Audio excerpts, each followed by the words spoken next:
Hello दोस्तों, स्वागत है आपका हमारे यूट्यूब चैनल उत्तराखंड ज्ञान में जीवन में। आज से हम एक नई सीरीज स्टार्ट कर रहे हैं, उत्तराखंड जिला सीरीज के प्रैक्टिस सेट। परसों हमने उत्तराखंड के सभी जिले अपने समाप्त यानी 13वां जिला भी अपना समाप्त कर लिया था। तो अभी तक आप लोग के लिए जो सीरीज मैंने कंप्लीट करा दी है वो आपको बता देता हूँ मैं, जिनके लिंक डिस्क्रिप्शन में दिए हुए हैं। उत्तराखंड का इतिहास अजय रावत की कंप्लीट बुक हम समाप्त कर चुके हैं 25 वीडियोज़ में। उत्तराखंड का इतिहास अजय रावत जी की जो पुस्तक है उसके प्रैक्टिस सेट में करवा चुका हूँ। 9 के 9 चैप्टर जो दिए गए हैं पुस्तक में, 9 प्रैक्टिस सेट हम करा चुके हैं, 9 वीडियो उसके हैं। इसी के साथ 13 वीडियो हमारे हैं उत्तराखंड के जिला सीरीज के, और ऐसे ही प्रैक्टिस सेट के 13 वीडियो लगातार आएंगे जिला सीरीज से संबंधित। ये जो जिला सीरीज हम करा रहे हैं परीक्षावाणी वाली पुस्तक के माध्यम से भी, और अन्य जो हमारी उत्तराखंड की महत्वपूर्ण पुस्तकें हैं उनके माध्यम से हमने कराया हुआ है। तो जैसे ये सीरीज़ भी कंप्लीट होगी, मैंने आपको बताया है उत्तराखंड की जिला सीरीज प्रैक्टिस सेट सीरीज समाप्त होते ही हम हिंदी की क्लास भी आप लोग के लिए लेकर आएंगे। और उसके बाद हमारा फोकस बचे हुए चैप्टर जो हमारे परीक्षावाणी के हैं उनको पूरा करने पर होगा।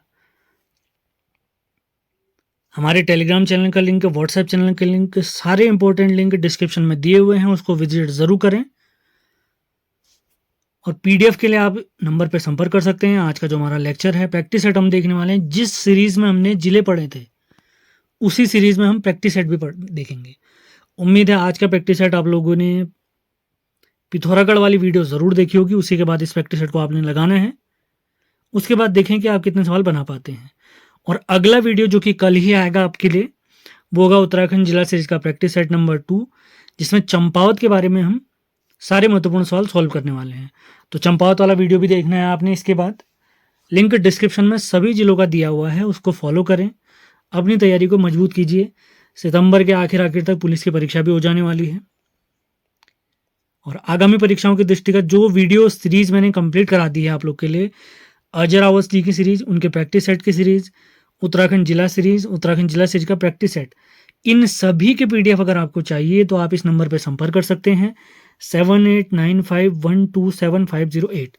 और वीडियोस आपको इन सभी पीडीएफ के हमारे यूट्यूब चैनल पे बिल्कुल फ्री में अवेलेबल रहेंगी। उसकी चिंता बिल्कुल न करें, ये वीडियो हमेशा ऐसे ही अवेलेबल रहेंगे।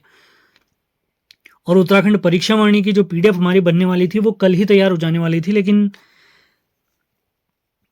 कुछ कारणों से वो पीडीएफ कंप्लीट नहीं हो पाई है। थोड़ा उस पर काम बचा हुआ है, वो भी एक आध दिन में कंप्लीट हो जाएगी। तो वो पीडीएफ के आप लोग के लिए अवेलेबल होगी। उत्तराखंड की परीक्षावाणी जो हमारी बेस बुक है, तो ये सारी पीडीएफ प्राप्त करने के लिए आप इस नंबर पर संपर्क कर सकते हैं। इसी के साथ जीएस की भी हमारी कुछ पीडीएफ है, उनके बारे में भी आपको जानकारी दी जाएगी बाद में। और जितने भी हमारे वीडियोस आते हैं वो सब आपको हमारे यूट्यूब चैनल पे प्राप्त हो जाएंगे। तो स्टार्ट करते हैं आज का प्रैक्टिस सेट। उम्मीद है आपने वो वीडियो ज़रूर देखा होगा हमारा पिथौरागढ़ जिला सीरीज का। तो उसको आपने देखा है तो आप ये सवाल काफ़ी आसानी से बना सकते हैं। तो पहला सवाल है, पिथौरागढ़ का क्षेत्रफल में राज्य में स्थान बताइए। पिथौरागढ़ का क्षेत्रफल में राज्य में स्थान बताइए। दूसरा, तीसरा, चौथा या इनमें से कोई नहीं।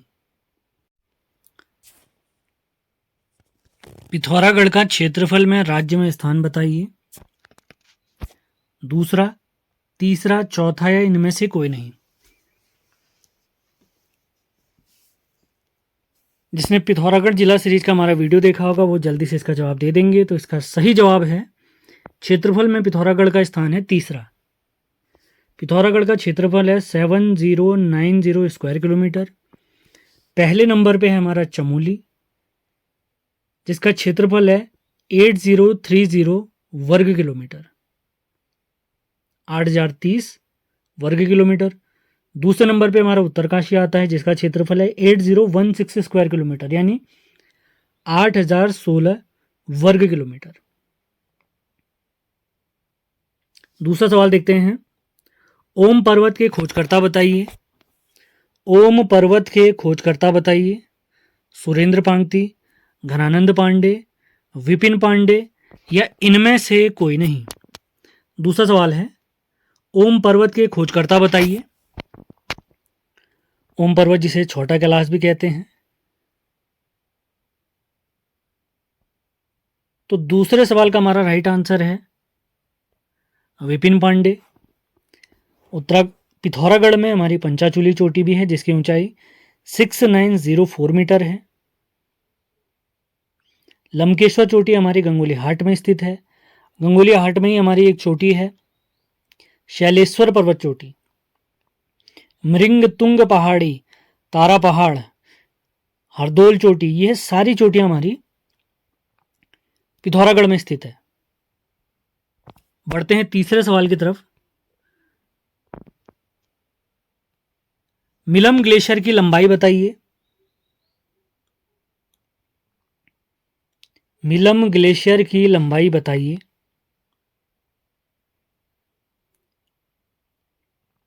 ऑप्शन है 15 किलोमीटर, 25 किलोमीटर, 30 किलोमीटर या इनमें से कोई नहीं। मिलम ग्लेशियर की लंबाई पूछी गई है हमसे, जल्दी से जवाब देंगे सभी लोग। मिलम ग्लेशियर की लंबाई, तो ऑप्शन के हिसाब से इसका राइट आंसर है नन ऑफ दिस, क्योंकि इसकी लंबाई प्राप्त होती है 16 किलोमीटर। यह कुमाऊं का सबसे बड़ा ग्लेशियर है। इसी मिलम ग्लेशियर से हमारी गौरी गंगा नदी निकलती है। यदि पूछा जाए उत्तराखंड का सबसे बड़ा ग्लेशियर बताइए, तो उत्तराखंड का सबसे बड़ा ग्लेशियर है गंगोत्री ग्लेशियर, जो कि उत्तरकाशी में स्थित है, जहां से हमारी पवित्र नदी भागीरथी यानी गंगा नदी का उद्गम होता है। चौथे सवाल की तरफ बढ़ते हैं। ट्रेल पास की खोज कब हुई? 1815, 1830, 1838 या इनमें से कोई नहीं। ट्रेल पास की खोज कब हुई है? पास माने दर्रा होता है। ट्रेल पास हमारा पिथौरागढ़ और बागेश्वर को जोड़ने वाला है। इस पास की खोज दूसरे कुमाऊं कमिश्नर विलियम ट्रेल ने की। तो किस वर्ष की उन्होंने, ये पूछा गया है। तो चौथे सवाल का राइट आंसर है 1830 मीटर। जो आगामी पुलिस भर्ती की तैयारी में लगे हुए हैं उनके लिए मेरा एक टिप्स है, एक राय है, हमारे द्वारा पूरी कराई गई उत्तराखंड के इतिहास की सीरीज को वो ज़रूर फॉलो करें, उनके प्रैक्टिस सेट लगाएं। जिला सीरीज को ज़रूर देखें बहुत बढ़िया तरीके से। जिला सीरीज का प्रैक्टिस सेट समाप्त होते ही आप लोग के लिए हिंदी क्लास भी स्टार्ट होगी। तो अगले सवाल की तरफ बढ़ते हैं। पांचवा सवाल, हाटकालिका मंदिर का जीर्णोद्धार किसने करवाया है? हाटकालिका मंदिर, इसका जीर्णोद्धार यानी रिनोवेशन किसने करवाया है? लक्ष्मण बाबा, नाथ बाबा, नीमकरोली बाबा या इनमें से कोई नहीं। हाटकालिका मंदिर का जीर्णोद्धार किसने कराया है? पांचवा सवाल काफी महत्वपूर्ण सवाल है। यह महिषासुर मर्दिनी का शक्तिपीठ है।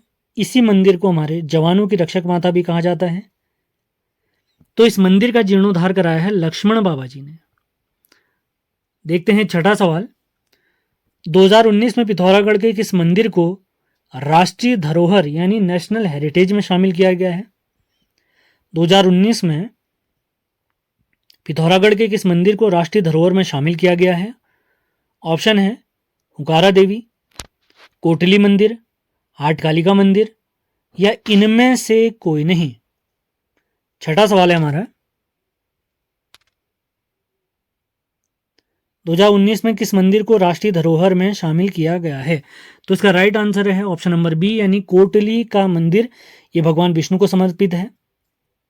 अगले सवाल की तरफ बढ़ते हैं। सातवां सवाल है, थल मेले की शुरुआत कब से हुई है?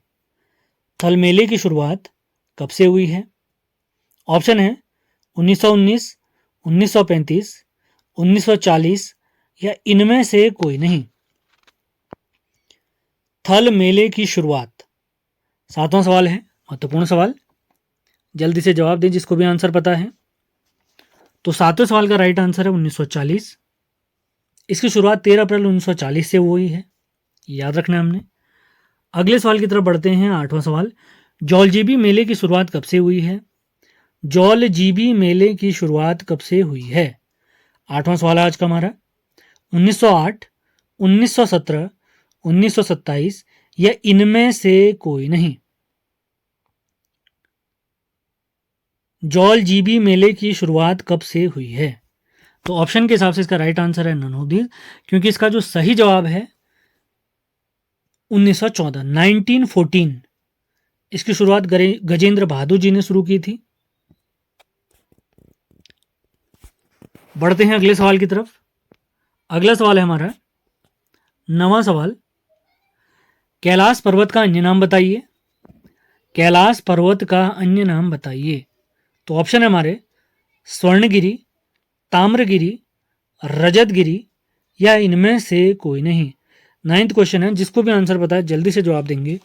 वीडियो बहुत ध्यानपूर्वक देखने, अपने नोट्स ज़रूर बनाएं। सेशन पसंद आ रहे हैं तो इसको लाइक और शेयर ज़रूर करें। लगातार ऐसे वीडियो आप लोग के लिए आते रहेंगे। तो सवाल है हमारा, कैलाश पर्वत का अन्य नाम बताइए। कैलाश पर्वत का अन्य नाम बताइए। तो इसका राइट आंसर है ऑप्शन सी यानी रजतगिरी। बढ़ते हैं 10वें सवाल की तरफ। गुरना माता मंदिर का अन्य नाम बताइए।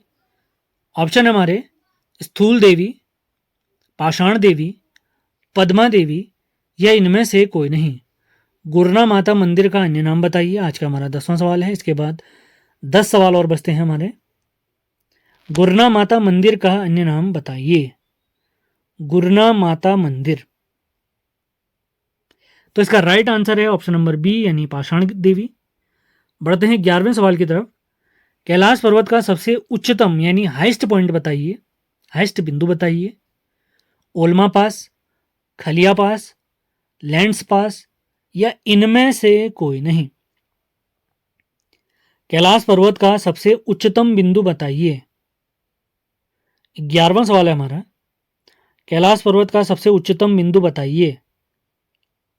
तो इसका राइट आंसर है ऑप्शन नंबर 1 यानी पहला ऑप्शन इसका सही जवाब है, ओल्मा पास। बढ़ते हैं 12वें सवाल की तरफ। मुंशियारी का प्राचीन नाम बताइए। मुंशियारी का प्रवेश द्वार माफ करें, मुंशियारी का प्राचीन नाम बताइए। ऑप्शन है डिक्टड़, शैलदेश, मणकोट या इनमें से कोई नहीं। 12वां सवाल है, मुंशियारी का प्राचीन नाम बताइए।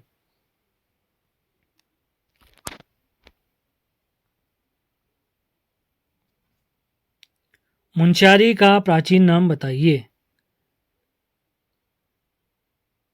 तो 12वें सवाल का राइट आंसर है ऑप्शन के हिसाब से नन ऑफ दिस, क्योंकि इसका जो प्राचीन नाम हमें प्राप्त होता है वो है टिकसेन, टिकसेन। ध्यान देना है आपने। मुंशियारी को हमारे जोहार क्षेत्र का प्रवेश द्वार भी कहते हैं।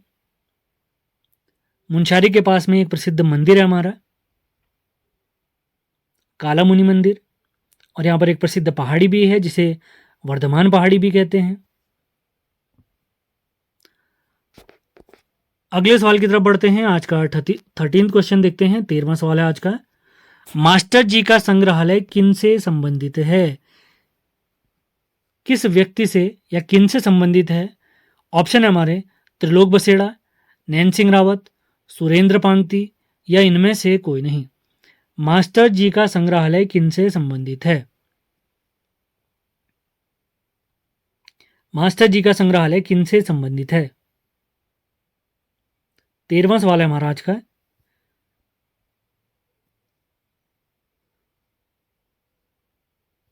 तो इसका राइट आंसर है सुरेंद्र सिंह पांगती जी। तो मास्टर जी का संग्रहालय सुरेंद्र पांगती जी से रिलेटेड है और ये हमारे प्यारे मुंशियारी में स्थित है। बढ़ते हैं 14th क्वेश्चन की तरफ।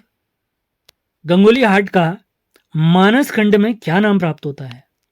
ऑप्शन हमारे तीर्थ शिरोमणि, तिकसेन, सैलदेश या इनमें से कोई नहीं।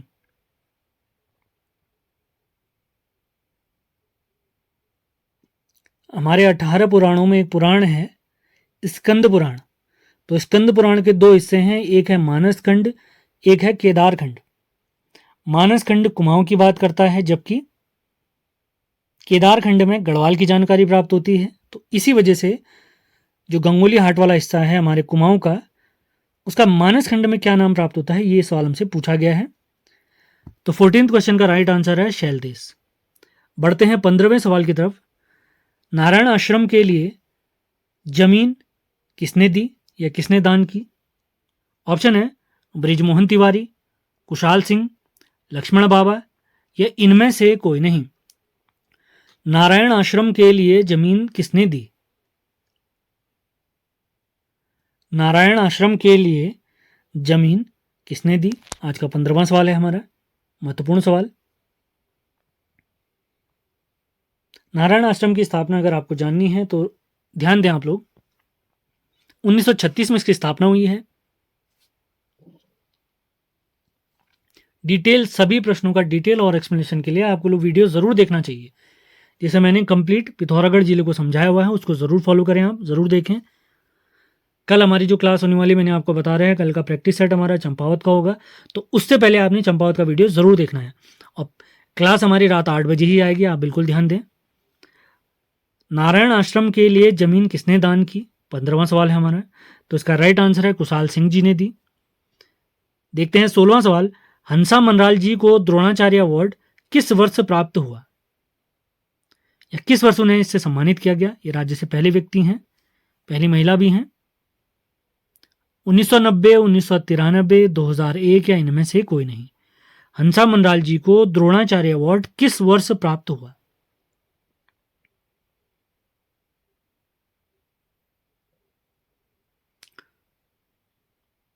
हंसा मनराल जी को, ये वेट लिफ्टर पर रही हैं, यानी वजन उठाने वाली, भारोत्तोलक कहते हैं जिसे।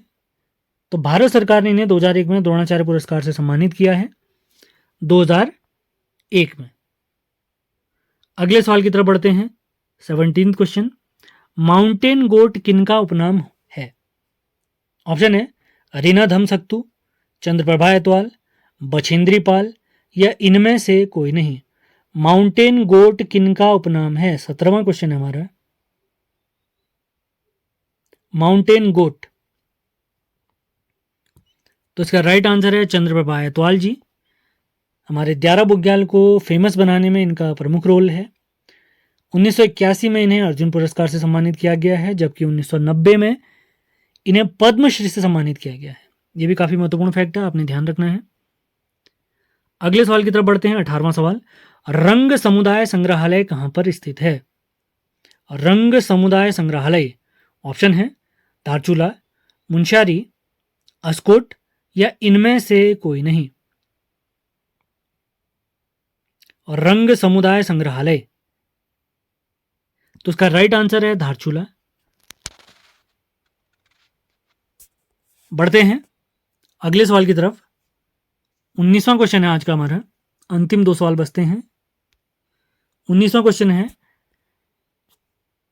एटकिंसन के अनुसार पिथौरागढ़ किसने बसाया? इतिहासकार यानी हिस्टोरियन एटकिंसन के अनुसार पिथौरागढ़ किसने बसाया है? तो ऑप्शन है नीला गोसाई, पीरू गोसाई, ज्ञानचंद या इनमें से कोई नहीं। 19वां क्वेश्चन है,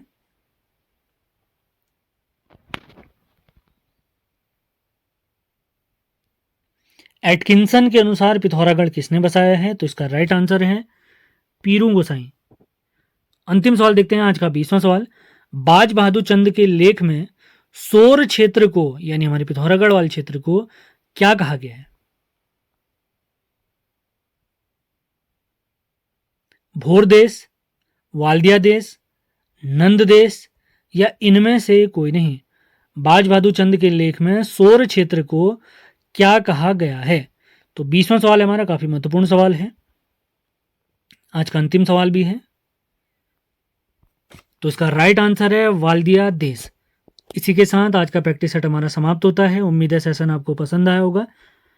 पसंद आया तो इसको लाइक और शेयर ज़रूर करना है आपने।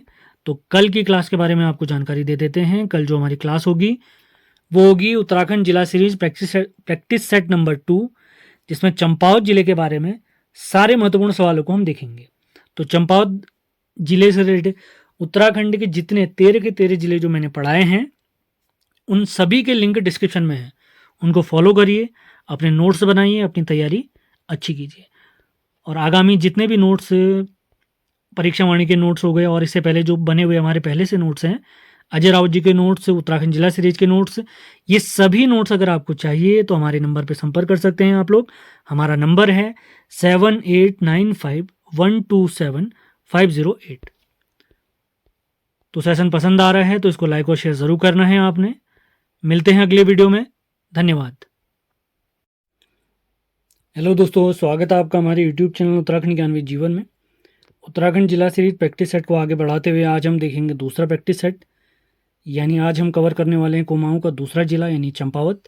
इससे पहले चंपावत जिले को मैं डिटेल में आपको ऑलरेडी पहले ही पढ़ा चुका हूँ, यानी डिटेल में हमने सारे 13 के 13 जिले समाप्त कर दिए जिनका लिंक डिस्क्रिप्शन में है। उत्तराखंड का इतिहास अजय राउत जी की पुस्तक से समाप्त कराया, उसका लिंक भी डिस्क्रिप्शन में है।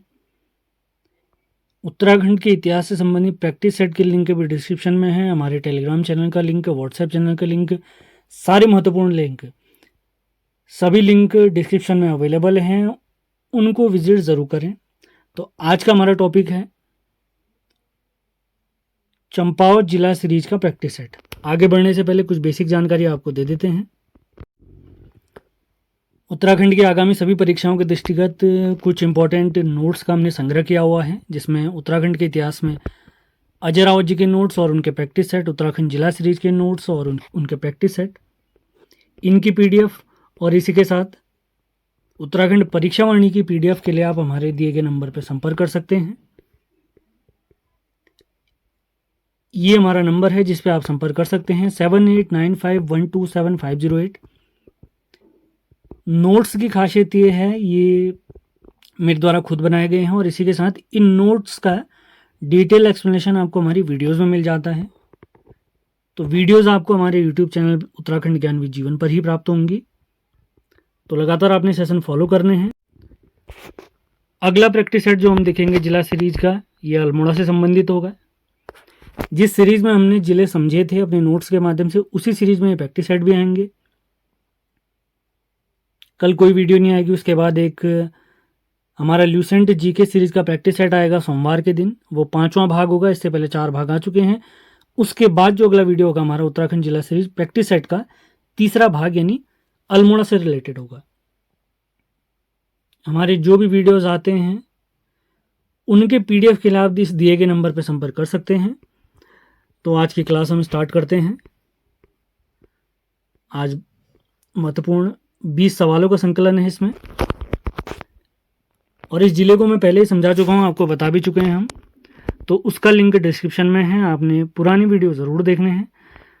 लगातार तैयारी करिए, आपको ज़रूर फ़ायदा होगा। तो स्टार्ट करते हैं। आज का पहला सवाल है, चंपावत का क्षेत्रफल बताइए स्क्वायर किलोमीटर में। चंपावत का क्षेत्रफल बताइए। पिथौरागढ़ सीरीज में हमने देखा था कि पिथौरागढ़ का क्षेत्रफल कितना है, तो क्षेत्रफल में पिथौरागढ़ तीसरे नंबर पे आता था। सर्वाधिक क्षेत्रफल हमारे उत्तराखंड में चमोली का है। तो चंपावत का क्षेत्रफल हमसे पूछा गया है। 4 ऑप्शन है हमारे, जल्दी से सभी लोग जवाब भी देंगे जिनको पता है। हमारे सभी वीडियो आपको ध्यान रखना है रात 8 बजे ही आते हैं, और लगातार वीडियो आएंगे। अब उनके लिए बिल्कुल चिंता न करें आप लोग। 8 बजे आपने किसी भी हालत में चैनल पे पहुंच जाना है। तो चंपावत का क्षेत्रफल, इसका राइट आंसर है ऑप्शन नंबर सी, 1766 वर्ग किलोमीटर। उत्तराखंड के सभी 13 जिलों में अगर देखें तो सबसे कम क्षेत्रफल चंपावत का ही प्राप्त होता है। यानी क्षेत्रफल में पहला स्थान याद रखना है हमने चमोली, अंतिम स्थान या 13वां स्थान पूछेंगे तो वो है हमारा चंपावत। अगला सवाल है, चंपावत से लगने वाले जिले बताइए। कितने जिले चंपावत से सीमा साझा करते हैं, हमसे पूछा गया है। चंपावत अपनी सीमा नेपाल से भी साझा करता है, यानी इंटरनेशनल बॉर्डर भी बनाता है ये। और इसी के साथ हमारे अपने ही कुछ जिलों से भी सीमा साझा करता है। तो ऑप्शन है हमारे 3, 4, 5 या इनमें से कोई नहीं। तो दूसरे सवाल का राइट आंसर है ऑप्शन नंबर बी, यानी 4 जिलों से इसकी सीमा लगती है। तीसरा सवाल देखते हैं, बरम देव मंडी किस वर्ष बाढ़ में बह गई। ऑप्शन है 1880, 1881, 1885 या इनमें से कोई नहीं। बरमदेव मंडी हमारे टनकपुर में स्थित है। टनकपुर का प्राचीन नाम आपने ध्यान रखना है ग्रास्टिनगंज है। टनकपुर को ही हमारे माता पूर्णागिरी देवी का प्रवेश द्वार भी कहते हैं। तो बरमदेव मंडी किस वर्ष बाढ़ में बह गई थी? तो इसका राइट आंसर है ऑप्शन नंबर ए यानी 1880। देखते हैं चौथा सवाल आज का। मानेश्वर मंदिर किसने बनवाया था? मानेश्वर मंदिर चंद वंश के किस शासक ने बनाया था? ऑप्शन है कल्याण चंद, निर्भय चंद, भीष्म चंद या इनमें से कोई नहीं। मानेश्वर मंदिर किसने बनाया था? ये चंद शासक थे।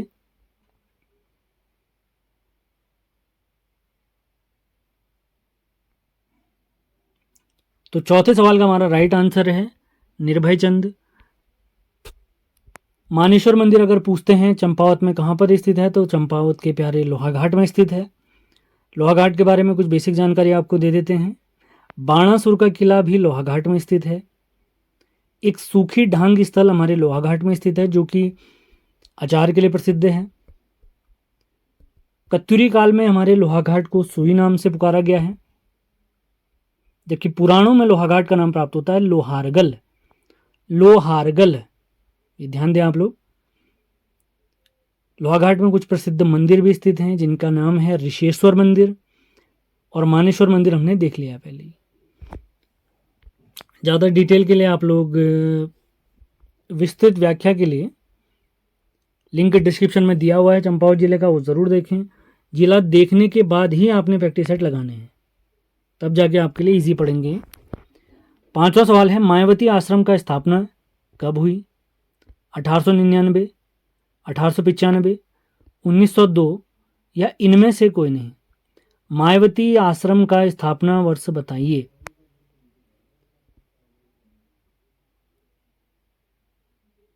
मायावती आश्रम,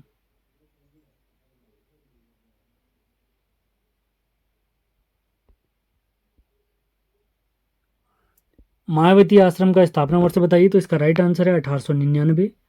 अगर एग्जैक्ट डेट इसकी बताएं तो इसका राइट आंसर है 19 मार्च 1899।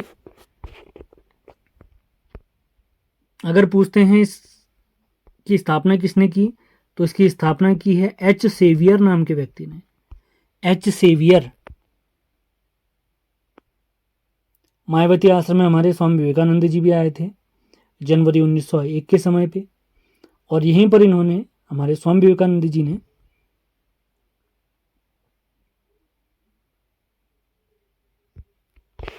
अपने गुरुजी के नाम पर एक मठ यानी मंदिर की स्थापना भी की थी। तो अगला सवाल उन्हीं से रिलेटेड है, मायावती आश्रम से संबंधित। अगला सवाल, छठा सवाल देखते हैं। विवेकानंद जी मायावती आश्रम कब आए थे? विवेकानंद जी मायावती आश्रम कब आए थे? तो छठे क्वेश्चन का राइट आंसर अभी थोड़ी देर पहले मैंने आपको बताया था, 1901 में। डेट अगर पूछते हैं आपने याद रखना है 3 जनवरी 1901 में, और 15 दिन वे उन्होंने यहां पर विश्राम किया था। अगला सवाल देखते हैं, सातवां सवाल। श्यामला ताल का क्षेत्रफल बताइए। श्यामला ताल का क्षेत्रफल बताइए। श्यामला ताल, ऐसे श्याम ताल भी कहते हैं। श्यामला ताल का क्षेत्रफल बताइए। 4 ऑप्शन हैं, तो इसका राइट आंसर है 1.5 स्क्वायर किलोमीटर। इस ताल का जो जल है वो नीले रंग का है। इसके समीप में ही स्वामी विवेकानंद जी का आश्रम है, और इसी ताल के समीप एक प्रसिद्ध मेला, झूला मेला भी आयोजित होता है। अगले सवाल की तरफ बढ़ते हैं, 8वां सवाल। मीठा रीठा साहिब किस गांव में बसा हुआ है या किस ग्राम में बसा हुआ है? ऑप्शन है मड़, मसौ, देयूरी या इनमें से कोई नहीं। मीठा रीठा साहिब, इस स्थल की यात्रा हमारे सिखों के पहले गुरु गुरु नानक देव जी ने भी की थी। मीठा रीठा साहिब, तो इसका राइट आंसर है देयूरी ग्राम। मीठा रीठा साहिब देयूरी ग्राम में स्थित है। इसी के समीप, यानी मीठा रीठा साहिब के समीप में ही लोधिया और राठिया नदियों का संगम होता है। लोधिया और राठिया। बढ़ते हैं अगले सवाल की तरफ। 9वां सवाल है, मीठे रीठे का वैज्ञानिक नाम बताइए। मीठे रीठे का वैज्ञानिक नाम बताइए। 4 ऑप्शन है हमारे पास, महत्वपूर्ण सवाल है ये भी। मीठे रीठे का वैज्ञानिक नाम बताइए। तो मीठा रीठा साहिब में गुरु नानक देव जी के आगमन के ही बाद वहाँ पर जो रीठा जो वृक्ष है उसे जो रीठा प्राप्त होते हैं वो मीठे प्राप्त होने लगे, क्योंकि उनके शिष्यों को भूख लगी थी तो उन्होंने अपने शिष्यों को रीठा दिया था खाने के लिए, तो उनके चमत्कार से वो मीठा हुआ था। तो इसका वैज्ञानिक नाम है सेपिंडस एमाराजिनेटस। मीठे रीठे का वैज्ञानिक नाम या वानस्पतिक नाम है सेपिंडस एमाराजिनेटस। बढ़ते हैं 10वें सवाल की तरफ। पूर्णागिरि में माता के पूजनीय भाग बताइए। पूर्णागिरि में माता का पूजनीय भाग बताइए। जब माता सती का अंत हुआ था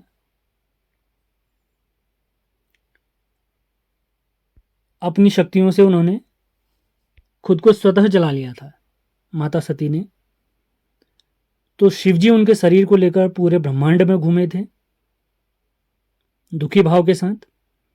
तो इसी दौरान माता का एक अंग हमारे पूर्णागिरि में भी गिरा था, तो वो अंग कौन सा था यही हमसे पूछा गया है। तो ऑप्शन के हिसाब से नन ऑफ दीज है, क्योंकि इसका सही जवाब है नाभि वाला अंग। तो पूर्णागिरि में माता का जो पूजनीय भाग है वो नाभि वाला अंग है। 10 सवाल हमारे समाप्त होते हैं। अब बढ़ते हैं अगले 10 सवाल की तरफ। 11वां क्वेश्चन है,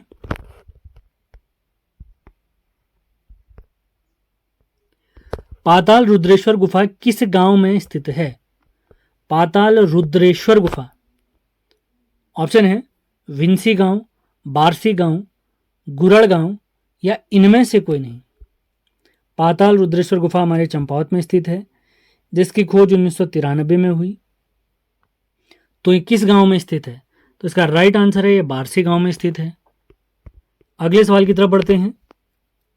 12वां सवाल है हमारा, किस शिला को भीमशिला भी कहा जाता है।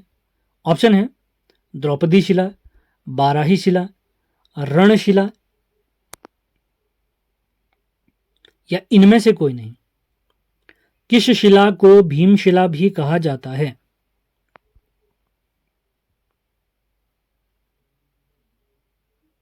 बारहवां सवाल है हमारा, देवीधुरा में प्राप्त शिला किस शिला को भीमशिला भी कहते हैं, तो इसका राइट आंसर है रणशिला।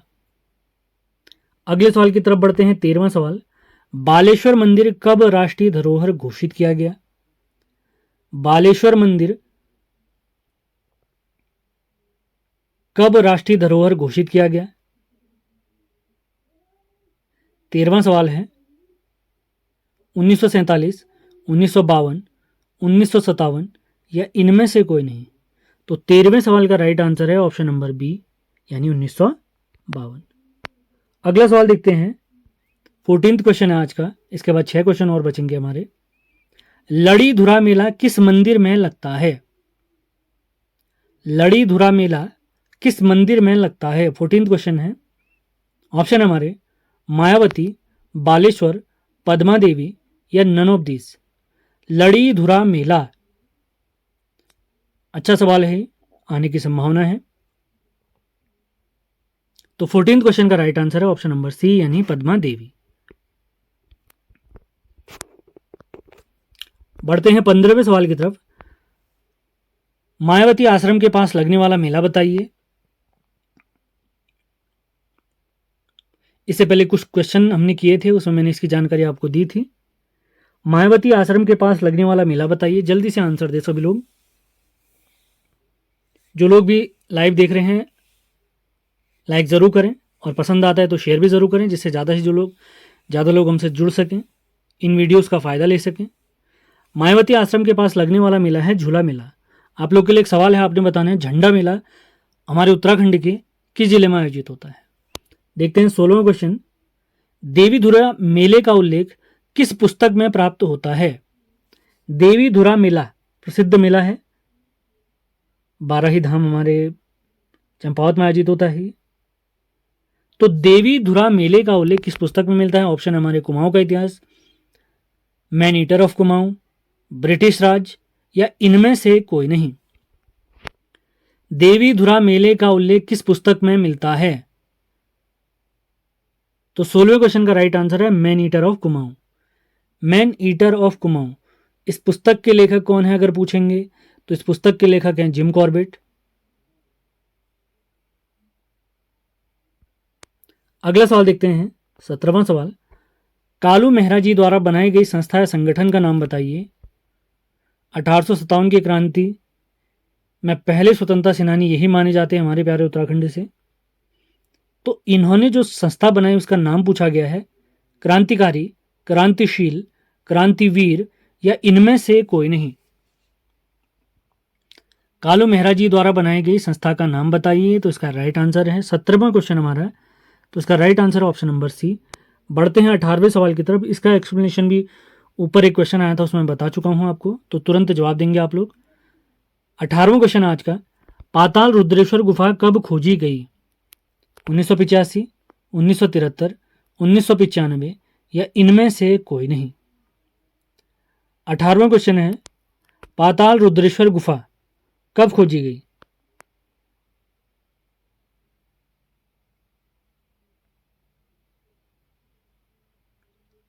तो इसका राइट आंसर है नन ऑफ दिस, क्योंकि इसका सही जवाब होता है 1993।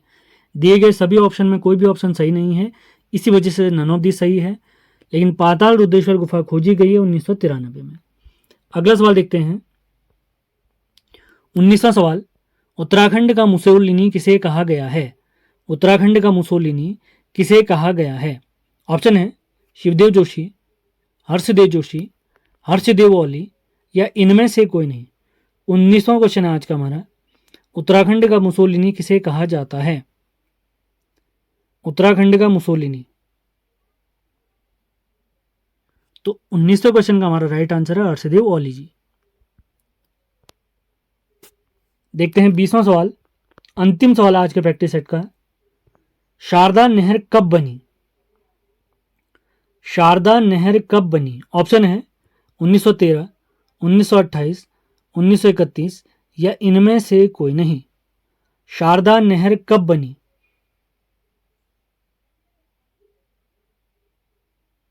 तो इसका राइट आंसर है ऑप्शन नंबर बी, यानी 1928। प्रैक्टिस सेट आज का हमारा समाप्त होता है। सेशन समाप्त करने से पहले कुछ आपको जानकारी एक बार फिर से दे देते हैं। आगामी सभी परीक्षाओं के दृष्टिगत उत्तराखंड का इतिहास, जो कि हमारी फेमस पुस्तक अजय रावत से मैंने पढ़ाया हुआ है, उसके नोट्स, उसके प्रैक्टिस सेट के नोट्स, उत्तराखंड जिला सीरीज के नोट्स, जिला सीरीज के प्रैक्टिस सेट, अगर ये नोट्स आपको चाहिए तो आप इस नंबर पर संपर्क कर सकते हैं। हमारा नंबर है 7895127508। हमारी सारी वीडियोस, इन सभी नोट्स की वीडियोस आपको हमारे यूट्यूब चैनल उत्तराखंड ज्ञान विद जीवन पे प्राप्त होगी, और बहुत जल्द आपके लिए ये पीडीएफ भी अवेलेबल है। कल यानी संडे से ये पीडीएफ आप लोग के लिए अवेलेबल हो जाएगी, उत्तराखंड परीक्षावाणी वाली, जो हमारे उत्तराखंड की सभी परीक्षाओं के लिए एक बेस बुक है। इसी के साथ जीएस के पीडीएफ भी हमारे पास अवेलेबल हैं, उनको भी आप परचेज कर सकते हैं। आप लोग इसी नंबर पे मैसेज ज़रूर करें, और प्रत्येक पीडीएफ की वीडियो क्लास आपको बिल्कुल फ्री में हमारे यूट्यूब चैनल पे प्राप्त होगी। लगातार विजिट करें, वीडियो लगातार आ रहे हैं। और अगला वीडियो जो जिला सीरीज में हम करने वाले हैं वो है प्रैक्टिस सेट नंबर 3 अल्मोड़ा जिला। तो इससे पहले आप अल्मोड़ा जिला बढ़िया से पढ़ लें, अपने नोट्स बना लें, उसके बाद प्रैक्टिस सेट अटेम्प्ट करें। क्लास हमारी रात 8 बजे ही आएगी। तो आज का सेशन हम समाप्त करते हैं। आज का प्रैक्टिस सेट हमारा चंपावत था। उम्मीद है ये सेशन आपको पसंद आया होगा। पसंद आया तो इसको लाइक और शेयर ज़रूर करें। मिलते हैं अगले वीडियो में। धन्यवाद। हेलो दोस्तों, स्वागत है आपका हमारे यूट्यूब चैनल उत्तराखंड ज्ञान विद जीवन में। उत्तराखंड जिला सीरीज प्रैक्टिस सेट को आगे बढ़ाते हुए आज हम देखेंगे इसका तीसरा भाग। आज हम देखने वाले हैं तीसरा जिला अल्मोड़ा। इसके कंप्लीट नोट्स की वीडियो हम ऑलरेडी पहले ही पढ़ा चुके हैं, तो उसका वीडियो ज़रूर देखना आपने। जिसने नहीं देखा है वो पहले उसको देखें, उसके बाद प्रैक्टिस सेट लगाएं। ये आगामी सभी परीक्षाओं के लिए मोस्ट इंपॉर्टेंट सीरीज है, आप लोगों ने ध्यान देना है। अगला वीडियो जो जिला सीरीज प्रैक्टिस सेट का आएगा वो हमारा बागेश्वर से रिलेटेड होगा। मैंने आपको पहले ही बताया हुआ है। जिस क्रम में हमने डिटेल जिले पढ़े थे उसी क्रम में हम प्रैक्टिस सेट भी लगा रहे हैं। तो लगातार सेशन आपने फॉलो करते रहने हैं। और मैंने आपको बताया भी हुआ है, जिला सीरीज प्रैक्टिस सेट समाप्त होते ही हम हिंदी व्याकरण की क्लास आपके लिए लेकर आएंगे, तो उसके लिए तैयार रहें आप लोग। सेशन लगातार फॉलो करने हैं। सारे इंपॉर्टेंट लिंक जो है मैंने डिस्क्रिप्शन में दिए हुए हैं, उनको फॉलो ज़रूर करें। अपने पेपर की तैयारी में लगे रहें बढ़िया तरीके से। आगे बढ़ने से पहले कुछ जानकारी दे देते हैं आगामी सभी परीक्षाओं के लिए। उत्तराखंड के इतिहास से संबंधित अजय रावत जी के नोट्स, उत्तराखंड जिला सीरीज के नोट्स, उनके प्रैक्टिस सेट इत्यादि की पीडीएफ नाम मात्र के शुल्क में प्राप्त करने के लिए आप हमसे संपर्क कर सकते हैं। इन सभी पीडीएफ के वीडियो क्लास आपको यूट्यूब में बिल्कुल फ्री में अवेलेबल हैं, वो हमेशा अवेलेबल रहेंगी, आप आराम से देख सकते हैं उनको। पीडीएफ इत्यादि प्राप्त करने के लिए आप हमारे नंबर 7895127508 पर संपर्क कर सकते हैं। इसी के साथ कुछ दिनों में आप लोग के लिए उत्तराखंड परीक्षा वाणी का निचोड़ यानी उत्तराखंड की जो परीक्षा वाणी की पुस्तक है उसके कंप्लीट नोट्स आपके लिए अवेलेबल रहेंगे।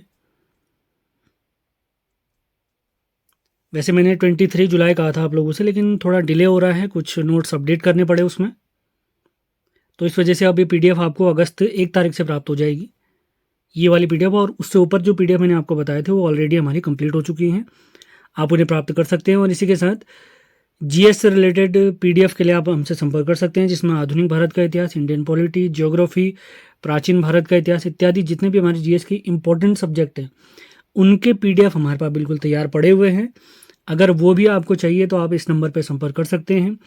हमारे हर एक पीडीएफ का वीडियो आपको हमारे यूट्यूब चैनल यानी उत्तराखंड ज्ञान विद जीवन पे प्राप्त हो जाएगा। तो ज़्यादा टाइम वेस्ट नहीं करते हैं, स्टार्ट करते हैं आज का प्रैक्टिस सेट। तो पहला सवाल है आज का हमारा, किस स्थल को कुमाऊं का खजुराहो कहा जाता है? किस स्थल को कुमाऊं का खजुराहो कहा जाता है? काफ़ी महत्वपूर्ण सवाल है। 4 ऑप्शन है हमारे, जागेश्वर, रानीखेत, द्वाराहाट या इनमें से कोई नहीं। किस स्थल को कुमाऊं का खजुराहो कहा जाता है? काफ़ी महत्वपूर्ण सवाल है। तो पहले सवाल का हमारा राइट आंसर है ऑप्शन नंबर सी यानी द्वाराहाट। आप लोगों ने ध्यान देना है, कुमाऊं का खजुराहो कहते हैं द्वाराहाट को। द्वाराहाट के कुछ अन्य नाम अगर हम देखें तो मंदिर नगरी, लखनपुर, हिमालय का द्वारका, ये सभी नाम द्वाराहाट के हैं। कत्यूरी राजाओं ने द्वाराहाट मंदिर में कुल 30 मंदिरों का निर्माण करवाया था। प्रसिद्ध इतिहासकार लेखक हमारे राहुल संकीर्तन जी बताते हैं कि ये द्वाराहाट का जो मंदिर है वो लगभग 1100 से 1200 के बीच में बना हुआ है। दूसरा सवाल देखते हैं, आधुनिक रानीखेत बसाने का श्रेय किसे जाता है? ऑप्शन है हमारे ट्रेल, रैमजे, गार्डनर या इनमें से कोई नहीं। दूसरा सवाल है काफ़ी महत्वपूर्ण सवाल, आधुनिक रानीखेत बसाने का श्रेय किसे जाता है? आधुनिक रानीखेत बसाने का श्रेय किसे जाता है? तो इसका राइट आंसर है ऑप्शन नंबर बी, रैमजे। कुछ जानकारी आपको रानीखेत के बारे में दे देते हैं, वैसे आप लोग डिटेल वाली वीडियो ज़रूर देखें। झूलादेव पर्वतों पर स्थित यह रानीखेत स्थल गगासगाड़ नदी के तट पर स्थित है, ये अपने ध्यान देना है। कुमाऊं रेजिमेंट का मुख्यालय 1948 में रानीखेत को ही बनाया गया था, हमने ध्यान देना है, महत्वपूर्ण सवाल है। भालू डैम ये भी हमारे रानीखेत में स्थित है। अगले सवाल की तरफ बढ़ते हैं। तीसरा सवाल है, फलोद्यान का देश किस स्थल को कहते हैं? तीसरा सवाल आज का हमारा। आज भी महत्वपूर्ण 20 सवाल हैं आप लोग के लिए। डिटेल में मैंने अल्मोड़ा को पहले ही पढ़ाया हुआ है। अल्मोड़ा के साथ साथ अगर मैं आपको बताऊं तो उत्तराखंड के सभी जिले हमने कंप्लीट किए हुए हैं, उनको फॉलो ज़रूर करें, अपने नोट्स बनाएं। नोट्स बनाते हुए अगर आपको ऐसा लगता है कि नोट्स नहीं बन पा रहे हैं आपसे या आपको यही पीडीएफ चाहिए, तब जाके हमसे संपर्क करें, उसके बाद आपको पीडीएफ सेंड करी जाएगी। वैसे आप नोट्स जितने भी हैं वीडियो देखकर भी बना सकते हैं, ऐसी कोई दिक्कत नहीं है। फिर भी अगर आपको लगता है कि इन्हीं नोट्स को आपने प्रिंट आउट निकालना है या इन्हीं नोट्स से पढ़ना है आपने, तब आप पीडीएफ खरीद सकते हैं। नहीं तो पीडीएफ खरीदने की कोई आवश्यकता नहीं, किसी को भी आवश्यकता नहीं है, वीडियो से आपका काम हो जाएगा। तीसरा सवाल है, फलोद्यान का देश किस स्थल को कहते हैं? तो इसका राइट आंसर है चौबटिया, जो रानीखेत के जस्ट बगल में ही स्थित है। चौबटिया में ही फल संरक्षण एवं शोध केंद्र भी स्थित है। इसे फलोद्यान का देश या इंग्लिश में कहें तो ऑर्चर्ड कंट्री भी कहते हैं।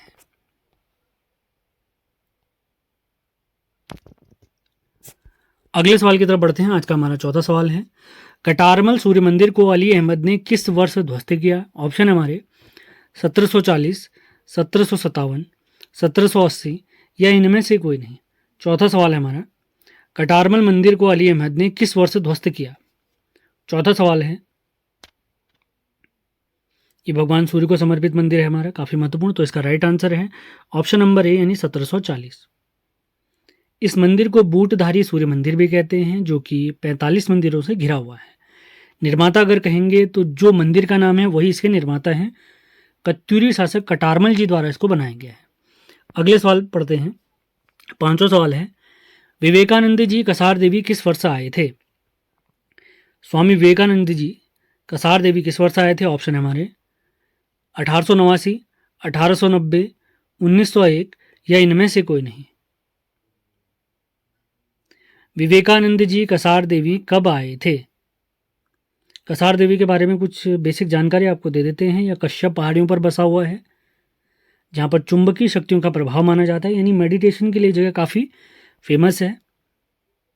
अल्मोड़ा जाते हैं तो आपको यहाँ विजिट ज़रूर करना चाहिए। पांचवा सवाल है हमारा, विवेकानंद जी कसार देवी किस वर्ष पधारे थे? तो इसका राइट आंसर है 1890। देखते हैं छठा सवाल, अल्मोड़ा अखबार किस वर्ष बंद हुआ? आज़ादी के समय पर हमारे अल्मोड़ा में प्रसिद्ध अखबार है एक अल्मोड़ा अखबार, तो ये किस वर्ष बंद हो गया था? तो आज़ादी के दौरान अंग्रेजों की आलोचना करने के कारण इस अखबार को बंद किया गया था, जिस समय इसके संपादक थे हमारे बद्रीदत्त पांडे जी। तो हमसे पूछा गया है अल्मोड़ा अखबार किस वर्ष बंद हुआ है? आज का हमारा छठा सवाल है। जल्दी से सभी लोग जवाब भी देते रहेंगे। सेशन पसंद आ रहा है तो लाइक और शेयर ज़रूर करना है, जिससे अधिक से अधिक लोग हमसे जुड़ सकें। तो छठे सवाल का राइट आंसर है 1918। और ये अखबार बंद होते ही बीडी पांडे जी ने कौन सा अखबार स्टार्ट किया था, आप कमेंट बॉक्स में बता सकते हैं आफ्टर द क्लास। सातवां सवाल देखते हैं, घृणामयी उपन्यास के लेखक बताइए। हमारे ऑप्शन है, काफ़ी फेमस सवाल है, पूछा गया सवाल है ये। बीडी पांडे, इलाचंद जोशी, गिरीश तिवारी या इनमें से कोई नहीं। घृणामयी उपन्यास के लेखक बताइए। बहुत ज़्यादा इंपॉर्टेंट सवाल है, आप लोगों ने ध्यान देना है। तो सातवें सवाल का राइट आंसर है इलाचंद जोशी जी। इनका जन्म 1902 में हुआ है और इनका एक फेमस पत्र भी आपने ध्यान रखना है, जिसका नाम है सुधाकर। एक मैगजीन जैसी थी। अगले सवाल की तरफ बढ़ते हैं। शालदे बिखौती मेला किस स्थान पर लगता है? शालदे बिखौती मेला हमारे ऑप्शन है विभांडेश्वर, मनीला देवी, जागेश्वर या इनमें से कोई नहीं। आठवां सवाल है हमारा, शालदे बिखौती मेला अल्मोड़ा का काफ़ी प्रसिद्ध मेला है ये। तो ये मेला कहाँ पर लगता है, हमसे पूछा गया है। तो इसका राइट आंसर है विभांडेश्वर। नवे सवाल की तरफ बढ़ते हैं। भक्त दर्शन जी ने बीडी पांडे जी को क्या उपाधि दी? कूर्मांचल नरपति, कूर्मांचल वीर, कुमाऊं नरकेसरी या इनमें से कोई नहीं। भक्त दर्शन जी ने 1921 में कुली बेगार आंदोलन को खत्म करने के लिए बीडी पांडे जी के योगदान को देखते हुए इन्हें कुमाऊं का नरकेसरी कहा था। तो राइट आंसर है कुमाऊं का नरकेसरी। भक्त दर्शन जी की किताबें अगर आप लिखना चाह रहे तो ध्यान दें। गढ़वाल की दिवंगत विभूतियाँ, सुमन स्मृति ग्रंथ, स्वामी रामतीर्थ स्मृति ग्रंथ, ये भी इन्हीं की पुस्तक है। 10वां सवाल देखते हैं। अल्मोड़ा अखबार के पहले संपादक बताइए। अल्मोड़ा अखबार के पहले संपादक बताइए। हमारे ऑप्शन है बीडी पांडे, बुद्धि बल्लभ पंत, विक्टर मोहन जोशी या इनमें से कोई नहीं। ये काफ़ी फेमस अखबार है, आपने इसके बारे में सारे फैक्ट ज़रूर याद रखने हैं।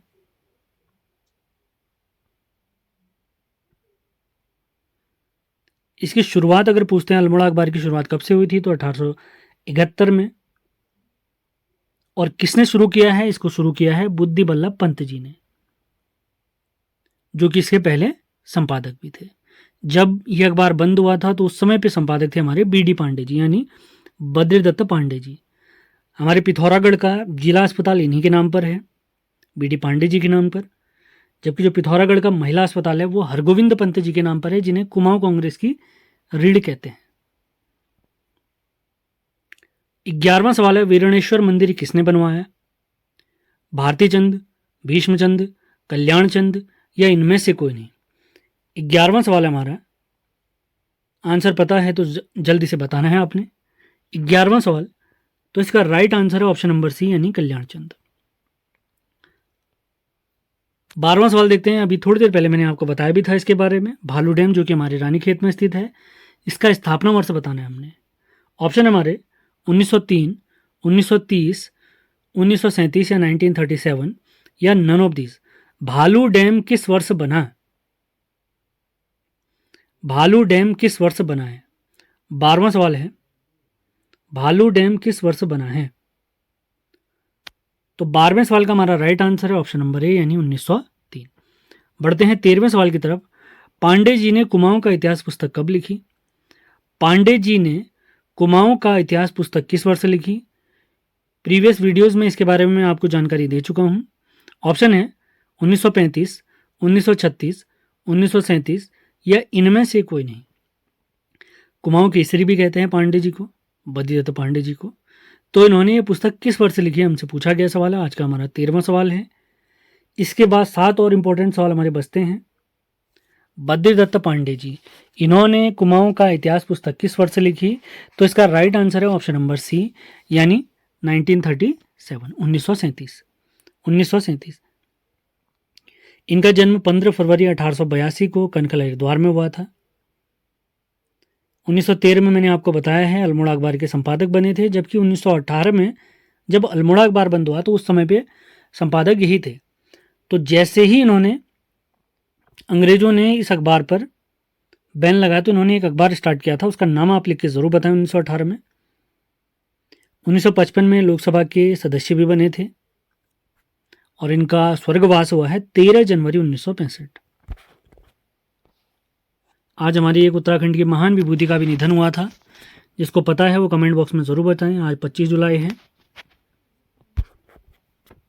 हिंट आप लोग के लिए, उन्हें गढ़वाल का अभिमन्यु कहते हैं।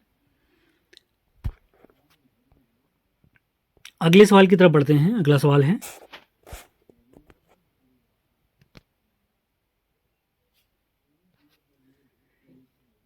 शैतान सिंह जी को परमवीर चक्र किस वर्ष प्राप्त हुआ है? शैतान सिंह जी को परमवीर चक्र किस वर्ष प्राप्त हुआ है? ऑप्शन है 1947, 1962, 1961 and none of this. Shaitan Singh ji को परमवीर चक्र किस वर्ष प्राप्त हुआ है? आज का हमारा 14th क्वेश्चन है। काफी महत्वपूर्ण सवाल है। तो 14th क्वेश्चन का हमारा right answer option number B है 1962, भारत चाइना वॉर के समय पे। अगले सवाल की तरफ बढ़ते हैं। महत्वपूर्ण सवाल है भी, 15वां सवाल हमारा। नगाड़े खामोश हैं, इस पुस्तक के लेखक बताने हमने। ऑप्शन है जीवी पंत, गौरी पांडे, गिरीश तिवारी या इनमें से कोई नहीं। नगाड़े खामोश हैं, इस पुस्तक के लेखक बताने हमने। हमारा 15वां सवाल है आज का। तो 15th क्वेश्चन का राइट आंसर है गिरीश तिवारी, जिनको गिरधा के नाम से भी जानते हैं। इसके अलावा इनकी कुछ रचनाएं और हैं। थैंक यू मिस्टर ग्लाड, फिर से रिपीट करता हूँ, थैंक यू मिस्टर ग्लाड। धनुष यज्ञ भी इनकी रचना है। कुछ इन्होंने लोकगीत भी लिखे हैं, जैसे उत्तराखंड मेरी मातृभूमि। अगला लोकगीत है इनका हम लड़ते रहे भूलो। अगर सवाल पूछा जाता है इनका जन्म दिवस कब है, तो जन्म वर्ष अगर पूछते हैं तो इनका जन्म वर्ष है 1945, 1945। गिरीश तिवारी, जिन्हें गिरधा के नाम से भी जानते हैं। 16वां सवाल देखते हैं।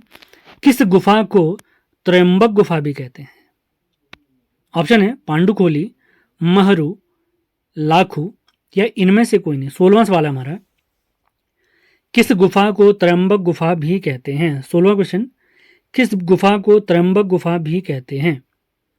तो 16वें क्वेश्चन का राइट आंसर है हमारा ऑप्शन नंबर ए यानी त्रयंबक गुफा। इसके अलावा द्वाराहाट में एक गुफा, हमारे अल्मोड़ा के द्वाराहाट में एक गुफा है जिसको महाअवतार गुफा भी कहते हैं, और लाखू गुफा तो हम जानते ही हैं। अगला सवाल है 17वां सवाल। कुछ देर पहले एक सवाल डिस्कस करते हुए इसका आंसर मैंने आपको दे दिया था। 17वां क्वेश्चन है, अल्मोड़ा कांग्रेस की रीढ़ किन्हें कहा गया है? अल्मोड़ा कांग्रेस की रीढ़ किन्हें कहा गया है? ऑप्शन हमारे जीबी पंत, हरगोविंद पंत, केसी पंत या इनमें से कोई नहीं। अल्मोड़ा कांग्रेस की रीढ़, अल्मोड़ा कांग्रेस की रीढ़। तो इसका राइट आंसर है हरगोविंद पंत जी। इनका जन्म 19 मई 1885 को हमारे प्रसिद्ध चितई में हुआ था। 1928 में इन्होंने कुलीन ब्राह्मणों द्वारा हल न चलाने की प्रथा भी तोड़ी थी। इसी के साथ ये कई बार जेल भी गए थे, जैसे 1930, 1932, 1940 और 1957 में इनका निधन हो गया था। अगले सवाल की तरफ बढ़ते हैं। विवेकानंद पर्वतीय कृषि अनुसंधानशाला की स्थापना कब हुई? ऑप्शन है 1906, 1918, 1924 या इनमें से कोई नहीं। 18वां क्वेश्चन है हमारा, महत्वपूर्ण सवाल है। आंसर पता है तो जल्दी से बताएं, नहीं तो मैं डिस्कस करा दूंगा इस सवाल को। तो 18वें क्वेश्चन का हमारा राइट आंसर है ऑप्शन नंबर सी, यानी 1924, 1924। विस्तृत जानकारी के लिए आपने हमारा वीडियो ज़रूर देखना है। जो अल्मोड़ा मैंने डिटेल समझाया था उसको ज़रूर देखें। अगले सवाल की तरफ बढ़ते हैं। 19वां सवाल है, पंत जी ने प्रेम सभा की स्थापना किस वर्ष की? ऑप्शन है 1905, 1912, 1916 या इनमें से कोई नहीं। पंत जी अगर कहें यहां पर तो भारत रत्न गोविंद वल्लभ पंत जी की बात हो रही है,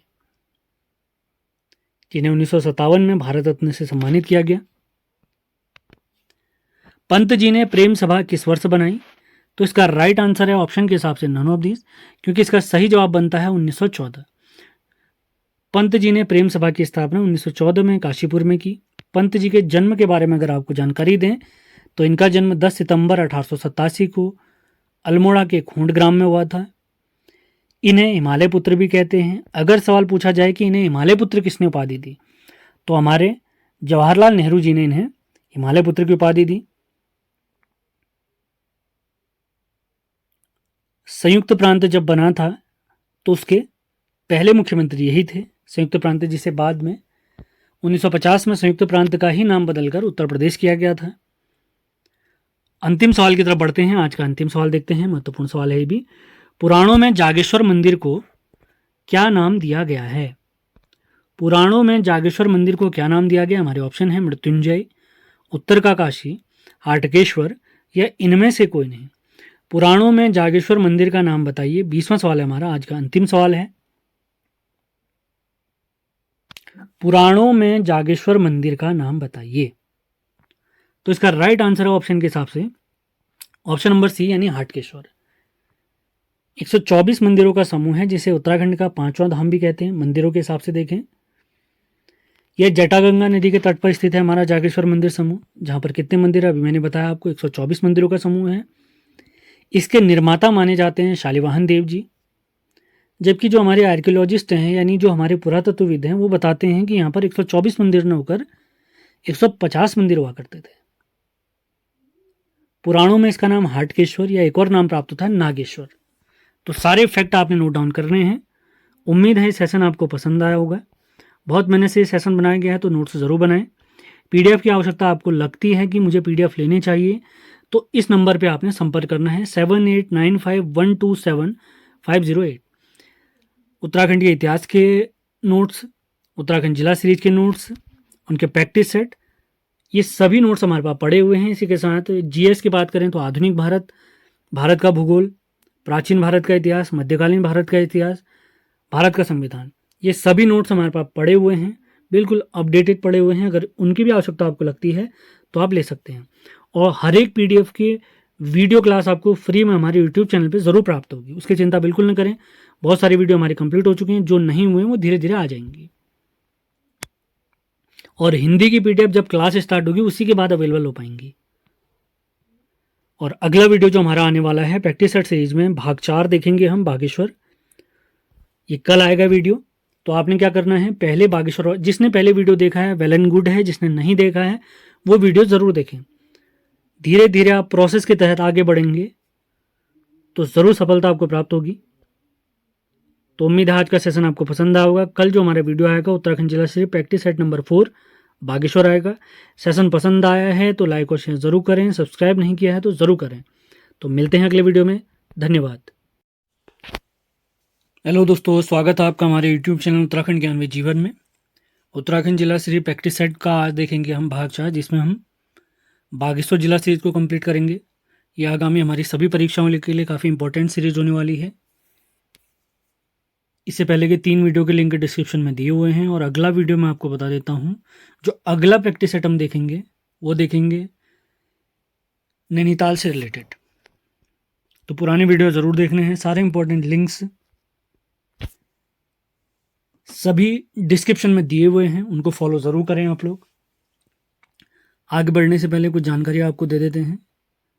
आगामी हमारी उत्तराखंड में जितनी भी परीक्षाएं होने वाली हैं, उन सभी परीक्षाओं के लिए उत्तराखंड के इतिहास से संबंधित अजय रावत जी के नोट्स, उनके प्रैक्टिस सेट, उत्तराखंड जिला सीरीज के नोट्स और उनके प्रैक्टिस सेट, इनके कंप्लीट पीडीएफ आप प्राप्त करना चाहते हैं तो आप इस नंबर पर संपर्क कर सकते हैं 7895127508। इन सभी नोट्स की वीडियो क्लास आपको बिल्कुल फ्री में हमारे यूट्यूब चैनल उत्तराखंड ज्ञान भी जीवन में प्राप्त होगी। तो लगातार चैनल से जुड़े रहें। नए हैं तो सब्सक्राइब ज़रूर करें। और उत्तराखंड की सभी परीक्षाओं के लिए जो रामबाण पुस्तक है हमारी उत्तराखंड परीक्षावाणी, इसकी पीडीएफ आपको 1 अगस्त सुबह 8 बजे से प्राप्त होना स्टार्ट हो जाएगी। तो इसके लिए भी बने रहें आप लोग। और पीडीएफ आपको इसी नंबर पे प्राप्त होगी। इसी नंबर पे आपने संपर्क करना है। और वीडियो लेक्चर हमारे यूट्यूब चैनल उत्तराखंड ज्ञान भी जीवन में प्राप्त होंगे। तो विदाउट वेस्टिंग टाइम आज का प्रैक्टिस स्टार्ट करते हैं। पहला सवाल है,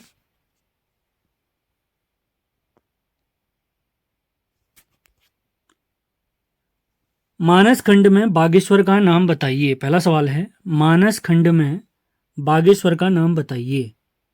ऑप्शन हमारे बागनाथ, अग्नितीर्थ, दानपुर या इनमें से कोई नहीं।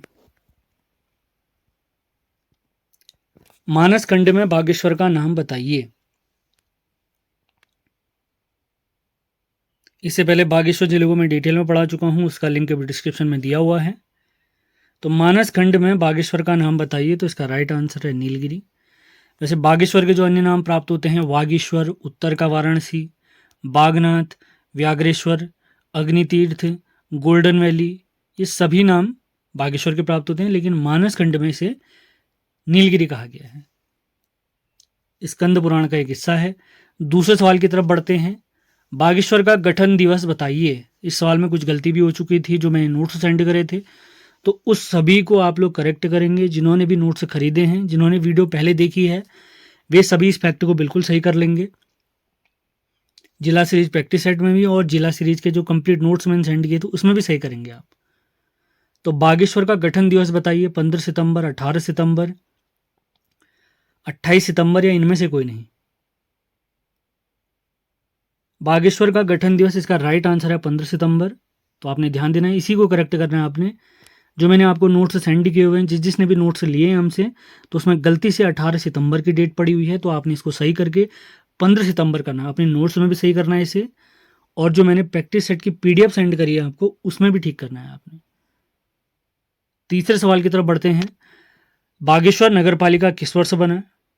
बागेश्वर नगर पालिका किस वर्ष बना? 1938, 1968, 1974 या इनमें से कोई नहीं।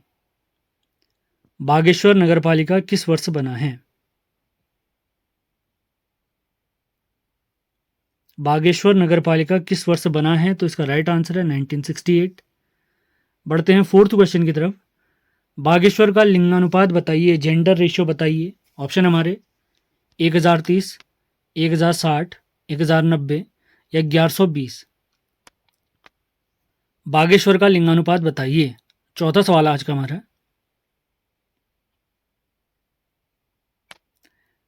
2011 की जनगणना के हिसाब से ये सवाल पूछा गया है। 2011 की जनगणना के हिसाब से अगर बात करें तो सर्वाधिक लिंगानुपात प्राप्त होता है अल्मोड़ा का, जबकि सबसे कम प्राप्त होता है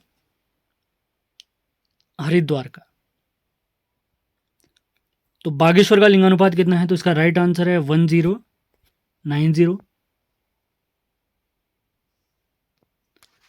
अगले सवाल की तरफ बढ़ते हैं। आज का हमारा 5वां सवाल है, बागेश्वर विधानसभा में आरक्षित सीट बताइए। विधानसभाओं में कुछ सीटें आरक्षित हैं। एससी के लिए आरक्षित सीट पूछी गई हमसे। तो बागेश्वर विधानसभा में आरक्षित सीट बताइए। ऑप्शन है कपकोट, गरुड़, बागेश्वर या कौसानी। बागेश्वर विधानसभा में आरक्षित सीट बताइए। तो उत्तराखंड में विधानसभा की सीटें अगर पूछते हैं तो हमने याद रखना है 70 सीटें हैं। इनमें आरक्षित सीटें पूछता है तो 15 सीटें आरक्षित हैं टोटल, जिसमें 13 सीटें एससी के लिए आरक्षित हैं और 2 सीटें एसटी के लिए आरक्षित हैं।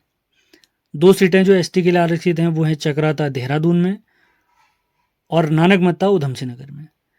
13 सीटें आरक्षित हैं और 13 जिले हैं। इन 13 जिलों में 2 जिलों में कोई भी सीट आरक्षित नहीं है, जो कि हैं हमारे 1997 में ही बने हुए रुद्रप्रयाग और चंपावत। तो रुद्रप्रयाग और चंपावत में कोई भी विधानसभा की सीट आरक्षित नहीं है। सबसे ज़्यादा आरक्षित सीटें अगर पूछेंगे कहाँ पर हैं विधानसभा में, तो हरिद्वार में है। तो बागेश्वर में जो सीट आरक्षित है, बागेश्वर भी 1997 में ही बना हुआ है। तो बागेश्वर में जो अनुसूचित जाति यानी एससी के लिए आरक्षित सीट है, इसका नाम है बागेश्वर। 5वें सवाल की तरफ बढ़ते हैं। आज का 5वां सवाल है हमारा, कोसी नदी की लंबाई बताइए। नदियों को लंबाई के हिसाब से याद करने के लिए ट्रिक मैंने ऑलरेडी पढ़ाई हुई है, आप लोग ने वो ट्रिक भी ज़रूर देखनी है। 7 से 8 नदियाँ आपको क्रम से याद हो जाएंगी उनके लंबाई के घटते क्रम में। तो कोसी नदी की लंबाई बताइए। हमारे ऑप्शन है 155 किलोमीटर, 158 किलोमीटर, 165 किलोमीटर या 168 किलोमीटर। तो नदियों को याद करने के लिए जो ट्रिक मैंने आपको पढ़ाई थी उसका थोड़ा बता देता हूँ मैं आपको। तो नदियों को लंबाई के हिसाब से याद करने के लिए कोड था काली भागी अलख के संग। तो सबसे लंबी नदी हमारी हो गई काली, भागी से बनता है भागीरथी, उसके बाद आता है अलख के संग से अलकनंदा। तो उत्तराखंड की सबसे लंबी नदी हो गई काली, जिसकी लंबाई है 252 किलोमीटर। उसके बाद भागी से भागीरथी बनता है, जिसकी लंबाई है 205 किलोमीटर। तीसरे नंबर पे आती है अलकनंदा नदी, इसकी लंबाई है 195 किलोमीटर। तो हमारा कोड है काली भागी अलख के संग कोसी राम संग भागी। तो चौथे नंबर पे आती है उत्तराखंड की सबसे लंबी नदी कोसी, और उसके बाद राम से बनता है पश्चिमी रामगंगा नदी। तो चौथी सबसे लंबी नदी है कोसी, इसकी लंबाई है 168 किलोमीटर। और 5वीं सबसे लंबी नदी हमारे उत्तराखंड की पश्चिमी रामगंगा, इसकी लंबाई है 155 किलोमीटर। तो 5 नदियाँ हो गई। तो छठे नंबर पे हमारी नदी आती है टोंस नदी।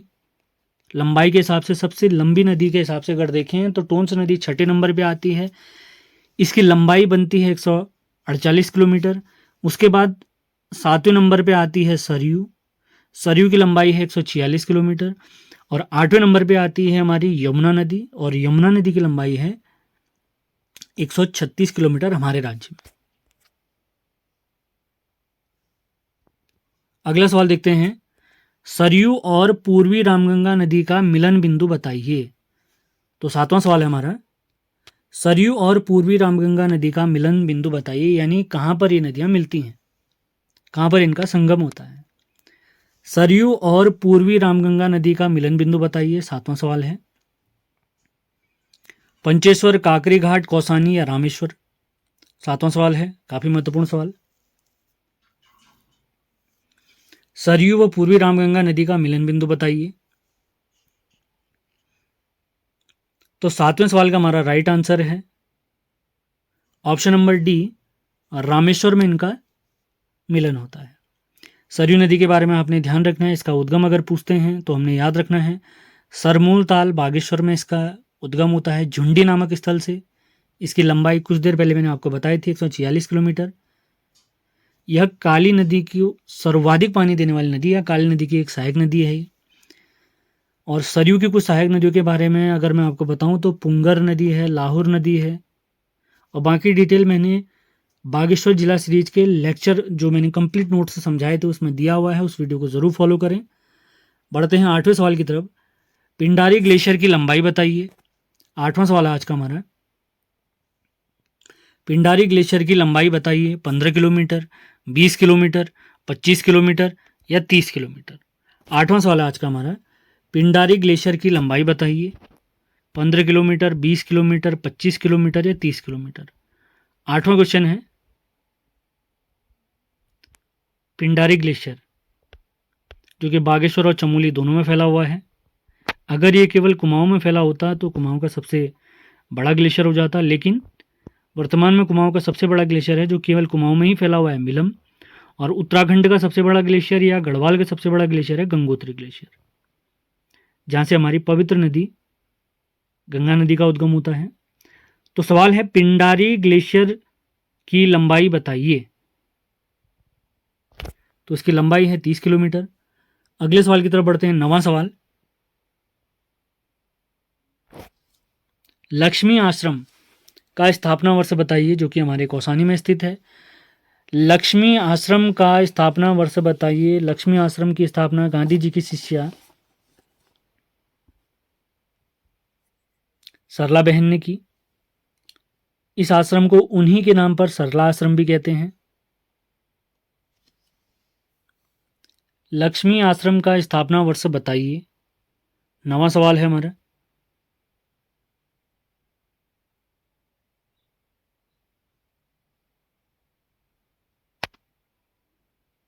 लक्ष्मी आश्रम का स्थापना वर्ष बताइए।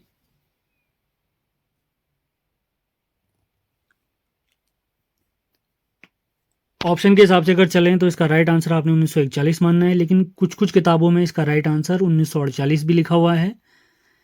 इस डाउटफुल सवाल का आंसर मैं कमेंट बॉक्स में बता दूंगा, आप लोग कमेंट बॉक्स में ज़रूर देख लें, अपने ग्रुप के माध्यम से भी और व्हाट्सएप ग्रुप टेलीग्राम ग्रुप के माध्यम से मैं आपको बता दूंगा। तो लक्ष्मी आश्रम का स्थापना वर्ष फिलहाल आप 41 याद रखें। अगर 48 भी प्राप्त होता है, क्योंकि मैंने एक दो जगह पे 48 भी देखा है, तो आपको कंफर्म कर दिया जाएगा इस बारे में ग्रुप्स के माध्यम से भी, पर्सनली मैसेज करके भी। जिनके मेरे पास नंबर होंगे उनको मैं मैसेज भी कर दूंगा।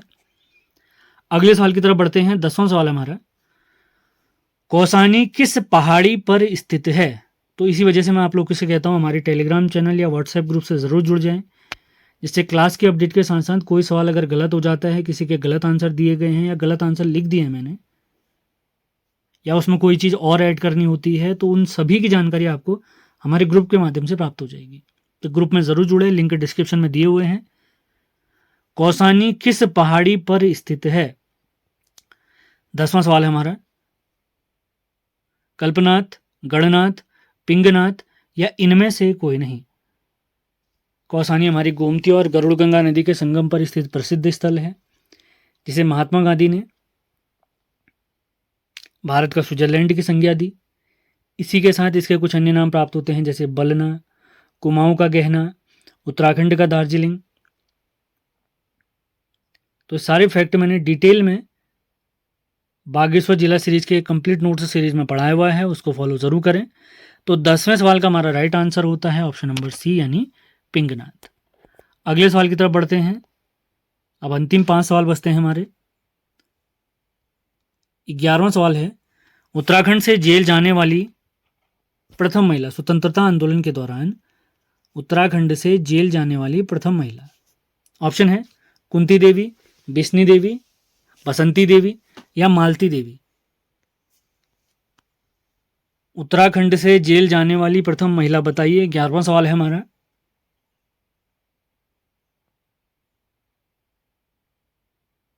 उत्तराखंड से स्वतंत्रता आंदोलन के दौरान जेल जाने वाली प्रथम महिला, तो इसका राइट आंसर प्राप्त होता है बिस्नी देवी सा। बढ़ते हैं 12वें सवाल की तरफ।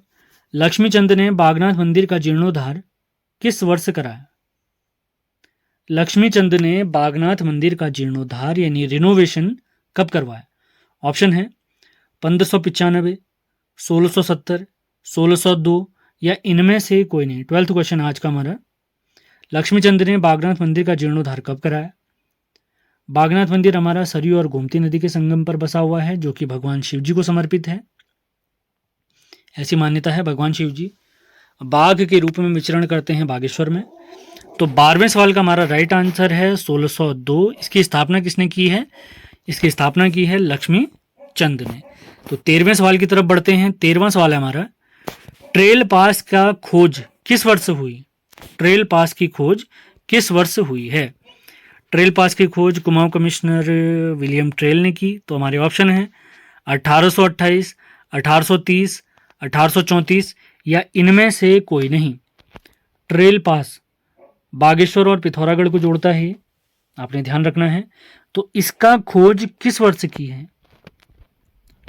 ट्रेल पास की खोज हमसे पूछी गई है। आज का हमारा 13वां सवाल है, तो इसका राइट आंसर है 1830। 1830। सारे फैक्ट नोट करते हुए चलें। अगले सवाल की तरफ बढ़ते हैं। 14वां सवाल है हमारा, कौसानी का संस्थापक बताइए, या इसे बसाने का श्रेय किसे जाता है? कौसानी का संस्थापक बताइए। हमारे ऑप्शन है ट्रेल, रैमजे, यंग, या इनमें से कोई नहीं। कौसानी का संस्थापक बताइए। कौसानी के बारे में कुछ जानकारी मैंने आपको ऊपर प्राप्त पहले ही दी थी। कौसानी में ही हमारे सुमित्रानंद पंत जी की जन्मस्थली कौसा स्थित है। इनका जो जन्मस्थल है पंत विधिका, ये वर्तमान में यानी जो इनका घर है पंत विधिका जिसको कहते हैं, इसे वर्तमान में संग्रहालय बनाया गया है। कत्यूर घाटी भी यहीं पर स्थित है, हमने याद रखना है। कौसानी का संस्थापक बताइए। कौसानी का संस्थापक, तो इसका राइट आंसर है हेनरी रैमजे। Henry Ramsay. 15वें सवाल की तरफ चलते हैं। कपकोट में 6.3 तीव्रता का भूकंप कब आया? 15वां सवाल है, कपकोट में 6.3 तीव्रता का भूकंप किस वर्ष आया? 27 जुलाई 1963, 19 जुलाई 1966, 25 जुलाई 1969, या इनमें से कोई नहीं। काफ़ी महत्वपूर्ण सवाल है। आपदाओं से संबंधित एक सवाल ज़रूर पूछता है हमारी परीक्षाओं में, तो उनके लिए तैयार रहना है आपने।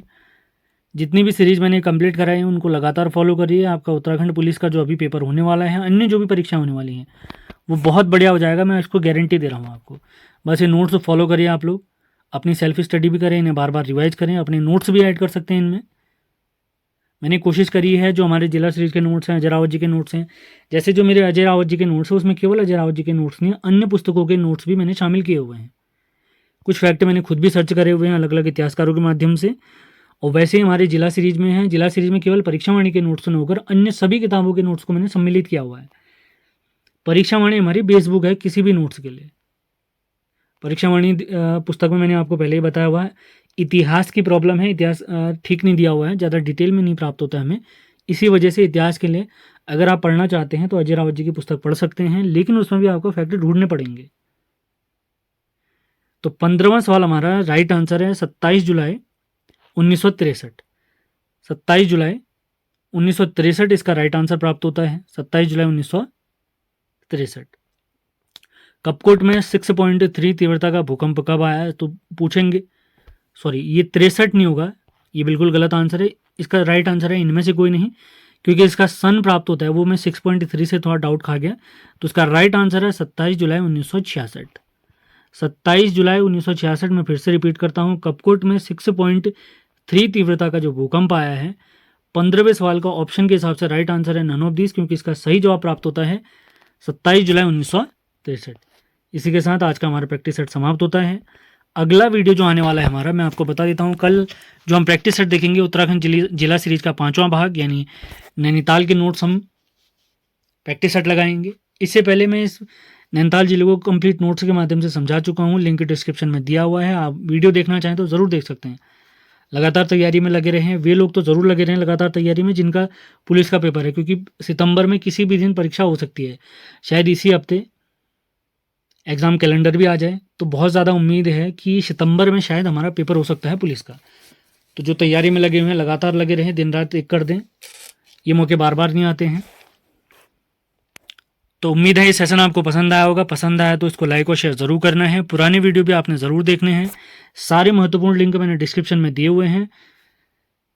लाइक और शेयर ज़रूर करना है आपने, नए हैं तो सब्सक्राइब भी ज़रूर करें। मिलते हैं अगले वीडियो में, धन्यवाद। हेलो दोस्तों, स्वागत है आपका हमारे यूट्यूब चैनल उत्तराखंड ज्ञानविद जीवन में।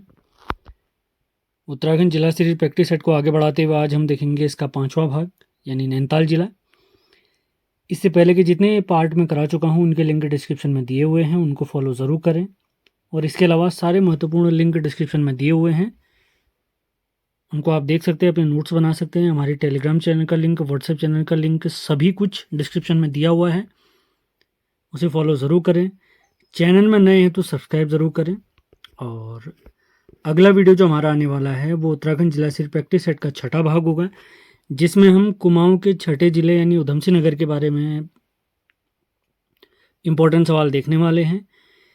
ये सभी प्रैक्टिस सेट की अगर आपको पीडीएफ प्राप्त करनी है तो इस दिए गए नंबर यानी 7895127508 पर आप संपर्क कर सकते हैं। ये जो भी सीरीज में कंप्लीट करा रहा हूँ आपको, वो हमारे आगामी सभी परीक्षाओं के लिए, UK triple S C, UK PSC, जो भी परीक्षाएं हैं उन सभी के लिए महत्वपूर्ण होगा। तो आगे बढ़ने से पहले कुछ जानकारी दे देते हैं आपको। कुछ महत्वपूर्ण नोट्स जो हमारे आगामी सभी परीक्षाओं के लिए इंपॉर्टेंट होंगे, जिसमें उत्तराखंड का इतिहास अजय रावत जी की पुस्तक के नोट्स, उनके प्रैक्टिस सेट, उत्तराखंड जिला सीरीज के नोट्स, उनके प्रैक्टिस सेट, ये पीडीएफ आपको प्राप्त करनी है। इसके अलावा जीके की पीडीएफ आपको प्राप्त करनी है, जिसमें हमारे Indian polity, Indian geography, Indian history आदि सारे सब्जेक्ट आते हैं। तो ये नंबर पे आप संपर्क कर सकते हैं 7895127508। और इसके अलावा 1 अगस्त सुबह 8 बजे से आप लोग के लिए एक पीडीएफ यानी उत्तराखंड परीक्षावाणी, ये आप लोग के लिए अवेलेबल हो जाएगी। इसकी जानकारी आपको लगातार दे दी जाएगी हमारे टेलीग्राम चैनल के माध्यम से भी, व्हाट्सएप चैनल के माध्यम से भी। सारे लिंक आपने ज्वाइन करने हैं। तो और सारी पीडीएफ प्राप्त करने के लिए आप लोग के लिए नंबर हो ही गया है। और जितने भी हमारे नोट्स हैं, इन सभी की वीडियो क्लास आपको हमारे यूट्यूब चैनल उत्तराखंड ज्ञान विज्ञान पे प्राप्त हो जाएगी। तो स्टार्ट करते हैं आज का प्रैक्टिस सेट। सेशन पसंद आता है तो लाइक और शेयर भी ज़रूर करना है आपने। पहला सवाल है हमारा, पी बैरन की पुस्तक का नाम बताइए। पी बैरन कौन है? पी बैरन जिन्होंने नैनीताल की खोज की थी 1841 में। तो उनकी पुस्तक का हमसे नाम पूछा गया है। ऑप्शन है wondering in the Himalaya, wondering पहाड़, सॉरी माफ करें, मैन ईटर, फर्स्ट स्टेप, या इनमें से कोई नहीं। पहला सवाल, पी बैरन की पुस्तक का नाम बताइए। पी बैरन की पुस्तक का नाम बताइए। सारे सवाल काफ़ी इंपॉर्टेंट होने वाले हैं। नैनीताल जिले को अपने नोट्स के माध्यम से मैं पहले ही समझा चुका हूँ, उसको फॉलो ज़रूर करें, वीडियो ज़रूर देखने हैं आपने। तो पहले क्वेश्चन का राइट आंसर है इनमें से कोई नहीं, क्योंकि इसका सही जवाब होता है wondering in the Himalaya. Nainital को सरोवर नगरी, झीलों की नगरी, खड़देश भी कहा गया है, ये ध्यान देना है आपने। ज़्यादा डिटेल के लिए आप वीडियो देख सकते हैं। अगले सवाल की तरफ बढ़ते हैं। दूसरा सवाल, किस ताल को पन्ना ताल भी कहते हैं? किस ताल को पन्ना ताल भी कहते हैं? ऑप्शन है हमारे पूर्ण ताल, सूखा ताल, गरुड़ ताल, या इनमें से कोई नहीं। किस ताल को पन्ना ताल भी कहते हैं? 4 ऑप्शन है हमारे, जल्दी से जवाब देंगे जिसको भी आंसर पता है।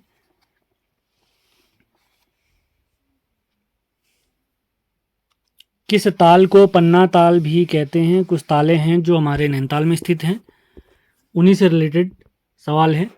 किस ताल को पन्ना ताल भी कहते हैं? तो इसका राइट आंसर है ऑप्शन नंबर सी, यानी गरुड़ ताल। तीसरा सवाल देखते हैं, काठगोदाम में बड़ी रेल लाइन किस वर्ष जोड़ी गई? काठगोदाम में बड़ी रेल लाइन किस वर्ष बिछाई गई? 1896, 1884, सन 1900, या इनमें से कोई नहीं। महत्वपूर्ण सवाल है, जल्दी से जवाब देंगे सभी लोग। काठगोदाम में बड़ी रेल लाइन किस वर्ष बिछाई गई? काठगोदाम में बड़ी रेल लाइन किस वर्ष बिछाई गई? तो इसका राइट आंसर है इनमें से कोई नहीं, क्योंकि सही जवाब इसका बनता है 1994, 1994। चौथा सवाल देखते हैं, उत्तराखंड विद्यालय शिक्षा परिषद ये किस वर्ष से स्थापित हुआ है? 2006, 2008, 2010, या इनमें से कोई नहीं। आज का हमारा चौथा सवाल है, उत्तराखंड विद्यालय शिक्षा परिषद का स्थापना वर्ष बताइए। उत्तराखंड विद्यालय शिक्षा परिषद का स्थापना वर्ष बताइए, जो हमारा उत्तराखंड बोर्ड है। तो इसका राइट आंसर है ऑप्शन नंबर बी, यानी 2008। बढ़ते हैं पांचवें सवाल की तरफ। पांचवा सवाल है, गोला नदी की लंबाई बताइए। गोला नदी की लंबाई बताइए। हमारे ऑप्शन है 102 किलोमीटर, 105 किलोमीटर, 151 किलोमीटर, या इनमें से कोई नहीं। काठगोदाम हमारा गोला नदी के तट पर ही बसा हुआ है। गोला नदी का अन्य नाम जो हमें प्राप्त होता है उसे गार्गी कहते हैं। उद्गम स्थल अगर पूछते हैं गोला नदी का तो पहाड़ पानी आपने याद रखना है। और पूछा गया सवाल है इसकी लंबाई बताइए, तो इसका राइट आंसर है 102 किलोमीटर।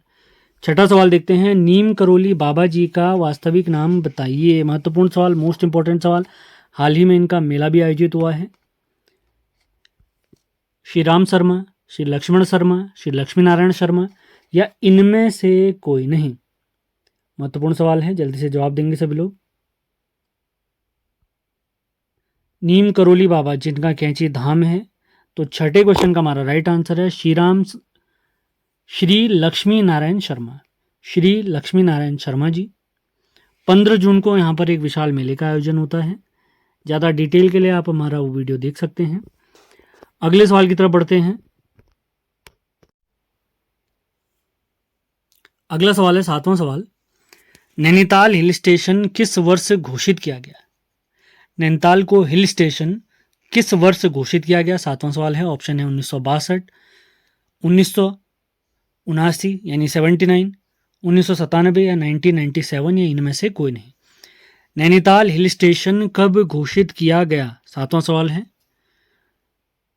नैनीताल हिल स्टेशन कब घोषित किया गया? तो इसका राइट आंसर है इनमें से कोई नहीं, क्योंकि सही जवाब इसका होता है 1996, 1996। बढ़ते हैं 6ठे सवाल की तरफ। किस ताल को सनत कुमार सरोवर भी कहा गया है?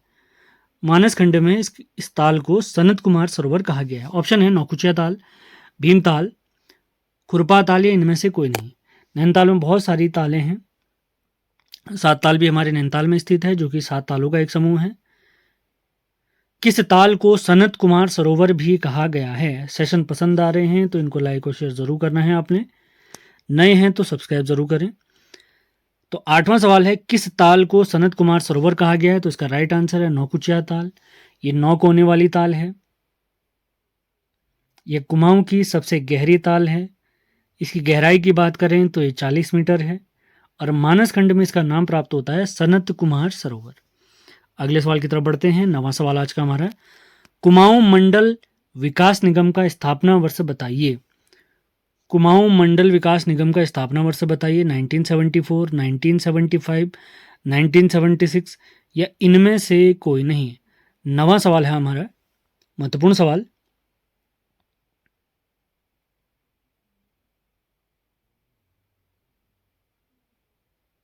कुमाऊं मंडल विकास निगम, 9वां सवाल। तो इसका राइट आंसर है ऑप्शन नंबर सी, 1976, 1976। बढ़ते हैं 10वें सवाल की तरफ। महत्वपूर्ण सवाल है भी। नैनीताल में तितलियों का संग्रहालय किसने बनवाया? नैनीताल में तितलियों का संग्रहालय किसने बनवाया? महत्वपूर्ण सवाल। ऑप्शन है Frederick Wilson, Frederick Smeta, Frederick Spata या इनमें से कोई नहीं। 10वां सवाल है, महत्वपूर्ण सवाल है, कई बार पूछा गया सवाल है। नैनीताल में तितलियों का संग्रहालय किसने बनाया? 10वें सवाल का राइट आंसर है फ्रेडरिक स्मेटा। बढ़ते हैं 11वें सवाल की तरफ। और रानी बाग का प्राचीन नाम बताइए। ऑप्शन है चिरकिला, चौकी घाट, चित्रशिला या इनमें से कोई नहीं। 11वां सवाल है, रानी बाग का प्राचीन नाम बताइए। और रानी बाग का प्राचीन नाम बताइए, 11वां क्वेश्चन आज का हमारा। तो 11वें क्वेश्चन का राइट आंसर है ऑप्शन नंबर सी, यानी चित्रशिला।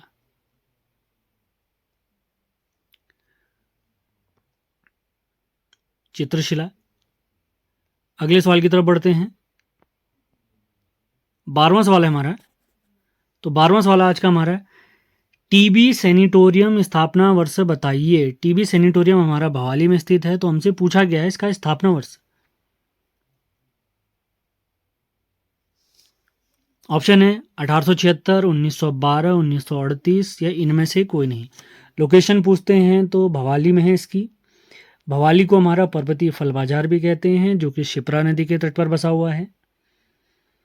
भवाली में ही हमारा उत्तराखंड न्यायिक एवं विधि कॉलेज भी स्थित है। तो सवाल है, भवाली में स्थित टीबी सैनिटोरियम का स्थापना वर्ष बताइए। And the right answer is 1912, 1912। 13वां सवाल देखते हैं। नैना पीक की ऊंचाई बताइए। नैना पीक की ऊंचाई बताइए। इसे चाइना पीक भी कहते हैं। ऑप्शन है 2611 मीटर, 1938 मीटर, 3680 मीटर या इनमें से कोई नहीं। नैना पीक, जिसे चाइना पीक भी कहते हैं। नैनीताल जो 7 पहाड़ियों से घिरा हुआ है, उन पहाड़ियों में सबसे ऊंची पहाड़ी नैना पीक है, जिसे चाइना पीक कहते हैं। तो उसकी ऊंचाई हमसे पूछी गई है। तो 13वें सवाल का राइट आंसर है 2611 मीटर। अब 1938 क्या है आपने याद रखना है। अगर पूछते हैं समुद्र तल से नैनीताल की ऊंचाई बताइए, तो वो है 1938, 1938। अभी 3680 मीटर हमारे उत्तराखंड से कैसे संबंधित है, आपने कमेंट बॉक्स में लिख के बताना है। तो बढ़ते हैं अगले सवाल की तरफ। 14वां सवाल है, नल दमयंती ताल की गहराई बताइए। नल दमयंती ताल की गहराई बताइए, तो हमारे राइट आंसर है 40 मीटर, 19 मीटर, 25 मीटर या इनमें से कोई नहीं। नल दमयंती ताल की बात हो रही है। नल दमयंती ताल। आज का हमारा 14वां सवाल है। इसके बाद 6 सवाल और बचते हैं, तो इसका राइट आंसर है 19 मीटर। नल दमयंती ताल 5 कोनों वाली ताल है जहाँ पर मछलियाँ नहीं पकड़ी जाती हैं। इसे नैनीताल की रहस्यमयी ताल भी कहते हैं। और इसका आकार अगर पूछते हैं तो आपने लिखना है अश्व खुर के समान है, घोड़े के खुर के समान इसकी आकृति मानी गई है। 15वें सवाल की तरफ बढ़ते हैं। शैलेश मटियानी जी पुस्तक संग्रहालय कहाँ पर स्थित है? शैलेश मटियानी पुस्तक संग्रहालय कहाँ पर स्थित है? हमारे ऑप्शन है रामगढ़, रामनगर, रानी बाग या इनमें से कोई नहीं। आज का 15वां सवाल है, शैलेश मटियानी पुस्तक संग्रहालय कहाँ पर स्थित है? शैलेश मटियानी पुस्तक संग्रहालय। तो इसका सही जवाब है ऑप्शन नंबर ए यानी रामगढ़। रामगढ़ के बारे में कुछ जानकारी आपको दे देते हैं। अभी मैंने एक फैक्ट आपको बताया था, पर्वतीय फल बाजार अगर हमसे पूछते हैं तो भवाली है, जबकि कुमाऊं के फलों का कटोरा अगर पूछेंगे तो वो रामगढ़ है हमारा। महादेवी वर्मा जी का संग्रहालय भी रामगढ़ में स्थित है। रविन्द्रनाथ टैगोर जी ने कुछ समय यहाँ पर बिताया था, तो उन्हीं के नाम पर टैगोर टॉप भी हमारे रामगढ़ में स्थित है। नारायण स्वामी आश्रम भी रामगढ़ में स्थित है। और शैलेश मटियानी जी का पुस्तक संग्रहालय भी कहाँ पर स्थित है? रामगढ़ में स्थित है। आप कितना ही भी डीप स्टडी कर रहे हैं, मेन फोकस आप फैक्ट पे ज़रूर रखें, क्योंकि यूके SSS फैक्ट प्रधान आयोग है। यहाँ पर फैक्ट पर विशेष ध्यान देना आवश्यक है। फैक्ट आपने कुछ भी करके याद करने हैं। कहानी आपको आती है किसी भी टॉपिक से रिलेटेड, बहुत अच्छी बात है, लेकिन उसके फैक्ट क्लियर ज़रूर करें। हमारे ग्रुप जितने भी मैंने दिए हुए हैं उनमें ज़रूर आप लोगों ने जुड़ना है। इनमें मैं लगातार सवाल पूछते रहता हूँ। व्हाट्सएप स्टेटस के माध्यम से, ग्रुप के माध्यम से बहुत सारे सवाल पूछे जाते हैं। लगातार प्रैक्टिस सेट हमारी यहाँ चलते रहती हैं, तो उनको लगातार फॉलो करते रहना है आपने। अगले सवाल की तरफ बढ़ते हैं। आज का हमारा 16वां सवाल है। इसके बाद 4 सवाल बचेंगे। तो 16वां सवाल है, उच्च शिक्षा निदेशालय कहाँ स्थित है? ऑप्शन है हमारे नैनीताल, भीमताल, हल्द्वानी या इनमें से कोई नहीं। महत्वपूर्ण सवाल है, जल्दी से जवाब देंगे सभी लोग। उच्च शिक्षा निदेशालय कहाँ पर स्थित है, किस स्थान पर स्थित है, ये सवाल हमसे पूछा गया है। उच्च शिक्षा निदेशालय 4 हमारे ऑप्शन हैं। तो 16वें सवाल का हमारा राइट आंसर है ऑप्शन नंबर सी यानी हल्द्वानी। हल्द्वानी के बारे में कुछ बेसिक जानकारी आपको दे देते हैं। सवाल पूछा जाता है हल्द्वानी किस नदी के तट पर है, तो हमारी गौला नदी के तट पर है, जिसके बारे में अभी कुछ देर पहले मैंने आपको फैक्ट बताए थे। हल्द्वानी का प्राचीन नाम भमोरी प्राप्त होता है। अगर सवाल पूछें आधुनिक हल्द्वानी किसने बसाया है, तो आधुनिक हल्द्वानी बसाने का श्रेय जाता है विलियम ट्रेल को 1834 में, जबकि हल्द्वानी में नहरें बनाने का श्रेय ये जाता है हेनरी रैमजे को। अगर पूछा जाए हल्द्वानी किन पहाड़ों पर बसा हुआ है, किन पर्वत श्रृंखलाओं पर बसा हुआ है, तो हल्द्वानी बसा हुआ है हमारे नाहन पर्वत श्रृंखलाओं पर, नाहन पर्वत श्रृंखलाओं पर। और 2011 में हमारे प्यारे हल्द्वानी को नगर निगम बनाया गया है। आप लोग के लिए सवाल है, आपने कमेंट बॉक्स में लिख के ज़रूर बताना है क्लास समाप्त होने के बाद कि उत्तराखंड में वर्तमान में कितने नगर निगम हैं। उन सभी के अगर नाम लिख के भेज सकते हैं तो आप ज़रूर भेजें। और राज्य की सबसे बड़ी व्यापारिक मंडी भी कहाँ पर स्थित है? हमारे प्यारे हल्द्वानी में स्थित है। फॉरेस्ट ट्रेनिंग स्कूल हल्द्वानी में स्थित है। Indira Gandhi cricket stadium, cricket से संबंधित 2 फेमस स्टेडियम है हमारे प्यारे उत्तराखंड में। सबसे पहला है हल्द्वानी में जो इंदिरा गांधी जी के नाम पर है, जबकि दूसरा है हमारे देहरादून में जो राजीव गांधी जी के नाम पर है। इंदिरा गांधी हमारे देश की पहली महिला प्रधानमंत्री, जबकि राजीव गांधी हमारे देश के सबसे युवा प्रधानमंत्री हैं। फैक्ट जितने क्लियर करेंगे उतना ही आप लोग के लिए बेटर रहेगा। तो फैक्ट क्लियर कब होंगे? जब आप मल्टीपल टाइम यानी बार बार इन चीज़ों को रिवाइज करेंगे। वीडियो बनाने का मकसद यही है, आप वीडियो देख के सवालों को ध्यान लगा सकें, याद कर सकें। अगले सवाल की तरफ बढ़ते हैं। आज का हमारा 17वां सवाल है, नैनीताल राजभवन में रहने वाला पहला गवर्नर बताइए। नैनीताल राजभवन में रहने वाला पहला गवर्नर बताइए। यही नैनीताल राजभवन वर्तमान में हमारा हाईकोर्ट भवन है। 1952 में इसी राजभवन को जब हमारी उत्तर प्रदेश की ग्रीष्मकालीन राजधानी नैनीताल बनाई गई थी तो राजभवन इसी राजभवन को बनाया गया था, यानी जो हमारे राज्यपाल रहते थे इसी राजभवन में रहते थे। नैनीताल राजभवन में रहने वाला पहला गवर्नर, हमारे चार ऑप्शन है, स्टीवेंस, मैकडोनाल्ड, सरोजिनी नायडू या इनमें से कोई नहीं। वर्तमान में इसी राजभवन में हमारा हाईकोर्ट स्थित है, यह आपने ध्यान रखना है।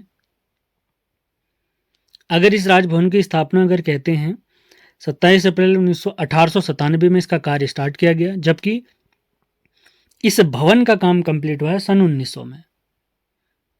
इसके निर्माता पूछते हैं तो संटोनी मैकडोनाल्ड हैं, जबकि डिज़ाइन तो इसका बनाया है स्टीवेंसन ने। लेकिन पूछा गया सवाल है कि इसके पहले इस भवन में रहने वाले पहले गवर्नर बताइए। तो 17वें सवाल का राइट आंसर है मैकडोनाल्ड। अगर यहीं पर सवाल पूछते हैं इसी नैनीताल राजभवन में रहने वाले पहले भारतीय गवर्नर या आज़ादी के बाद पहले भारतीय गवर्नर कौन थे जो यहाँ रहे, तो हमारी पूजनी सरोजिनी नायडू हैं, जिन्होंने राज्यपाल के लिए एक बहुत ही महत्वपूर्ण कथन दिया था कि राज्यपाल सोने के पिंजड़े में कैद चिड़िया के समान है। और यह राजभवन जब हमारा हाईकोर्ट बना था तो 9 नवंबर 2000 को उत्तराखंड हाईकोर्ट हमारे देश का 20वां हाईकोर्ट भी बना था, यह आपने ध्यान रखना है। आप लोग के लिए एक सवाल है, वर्तमान में हमारे प्यारे भारत में कितने हाईकोर्ट हैं आपने बताना है, और जो लेटेस्ट हाईकोर्ट है उसका नाम भी लिख के ज़रूर बताएं आप लोग। अगले सवाल की तरफ बढ़ते हैं। आज का 18वां सवाल, समय विनोद समाचार पत्र कब स्टार्ट हुआ है? 1858, 1868, 1870 या इनमें से कोई नहीं। 18वां सवाल है, समय विनोद समाचार पत्र कब स्टार्ट हुआ है? 18वां सवाल आज का हमारा, समय विनोद समाचार पत्र, काफ़ी महत्वपूर्ण सवाल है। तो राइट आंसर है 1868, 1868। बढ़ते हैं 19वें सवाल की तरफ। उत्तराखंड मुक्त विश्वविद्यालय की स्थापना कब हुई? उत्तराखंड मुक्त विश्वविद्यालय की स्थापना कब हुई? हमारे ऑप्शन हैं 2003, 2004, 2005 या इनमें से कोई नहीं। उत्तराखंड मुक्त विश्वविद्यालय की स्थापना कब हुई? 19वां सवाल है हमारा, उत्तराखंड मुक्त विश्वविद्यालय, ओपन यूनिवर्सिटी,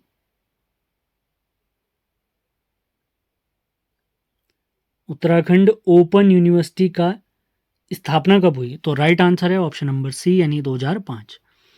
देखते हैं आज का अंतिम सवाल, जिसके बारे में थोड़ी देर पहले मैंने आपको बता भी दिया था। जिसने ध्यान दिया होगा वो तुरंत जवाब दे सकते हैं। तो सवाल है, कैंची धाम में किस दिन मेला आयोजित होता है? ये हमारे नीम करोली बाबा जी से संबंधित है। इसी दिन कैंची धाम में हमारे नीम करोली बाबा जी ने हनुमान जी की मूर्ति स्थापित की थी। इसी वजह से प्रतिवर्ष इस दिन यहाँ पर बड़े मेले का आयोजन किया जाता है। तो कैंची धाम में किस दिन मेला आयोजित होता है? तो 20वें सवाल का राइट आंसर है ऑप्शन नंबर बी, यानी 15 जून। इसी के साथ 5वां प्रैक्टिस सेट यानी नैनीताल से संबंधित प्रैक्टिस सेट हमारा समाप्त होता है। जिसने नैनीताल से संबंधित डिटेल वीडियो नहीं देखा था, लिंक डिस्क्रिप्शन में है, सारे वीडियो ज़रूर देखें। अगला प्रैक्टिस सेट जो हम देखने वाले हैं वो प्रैक्टिस सेट नंबर 6 होगा, यानी कुमाऊं के जो ज़िले हैं उसका अंतिम प्रैक्टिस सेट होगा हमारा उधम सिंह नगर। ये प्रैक्टिस सेट हम उसी सीरियल में कर रहे हैं जिस सीरीज में हमने नोट्स समझे थे प्रत्येक ज़िले के।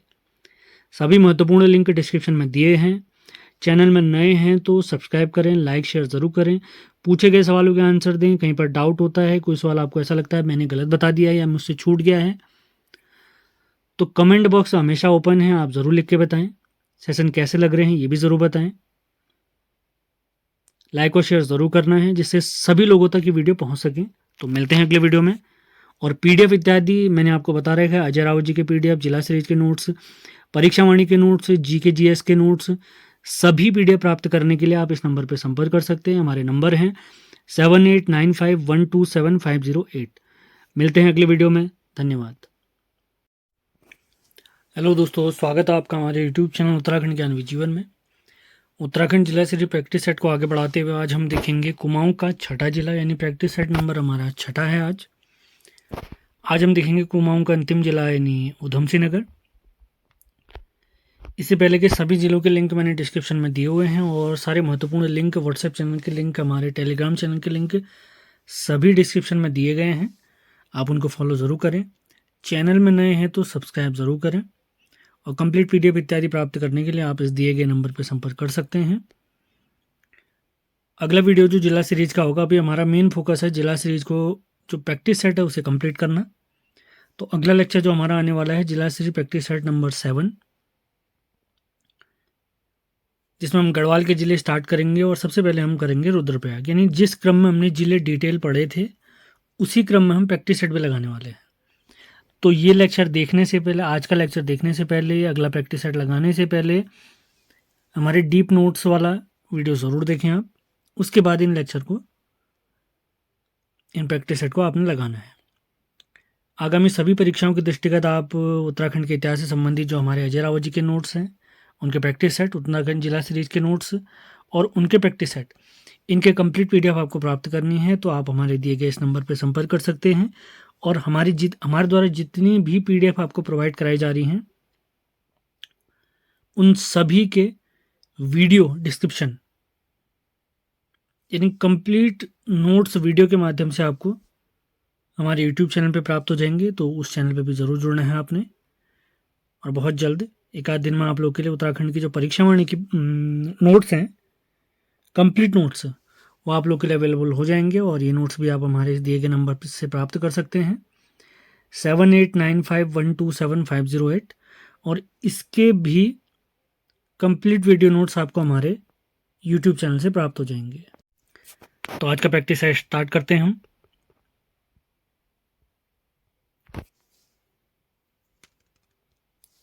तो पहला सवाल है, मान ले उधम सिंह नगर का स्थापना दिवस बताइए। उधम सिंह नगर का स्थापना दिवस बताइए। स्थापना वर्ष तो हम सभी लोग जानते हैं, सिर्फ हम क्वेश्चन आंसर पे फोकस करेंगे। डिटेल डिस्क्रिप्शन के लिए आप वीडियो देख सकते हैं। तो आज का जो हमारा पहला सवाल है, उधम सिंह नगर का स्थापना दिवस बताइए। 3 ऑप्शन हैं, 4 ऑप्शन है हमारे, माफ करें।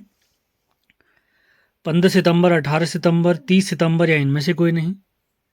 तो पहले क्वेश्चन का हमारा राइट आंसर है 30 सितंबर। देखते हैं दूसरा सवाल, अंग्रेजों के अधीन तराई जिले का गठन कब किया गया। अंग्रेजों के अधीन तराई जिले का गठन कब हुआ। हमारे ऑप्शन है 1840, 1841, 1842 या इनमें से कोई नहीं। दूसरा क्वेश्चन है आज का हमारा, अंग्रेजों के अधीन तराई जिले का गठन कब किया गया। जैसे ही लेक्चर हमारा समाप्त होता है कोशिश करी जाएगी कि जितने भी हमने 6 के 6 लेक्चर जो कुमाऊं के देखे हैं, कुमाऊं के प्रैक्टिस सेट के देखे हैं, उनके एक कंबाइंड वीडियो में आप लोग के लिए ला सकता हूं। अंग्रेजों के अधीन तराई जिले का गठन कब हुआ। तो इसका राइट आंसर है 1842। महत्वपूर्ण सवाल। बढ़ते हैं तीसरे सवाल की तरफ। उधम सिंह नगर की साक्षरता कितने प्रतिशत है 2011 की जनगणना के अनुसार।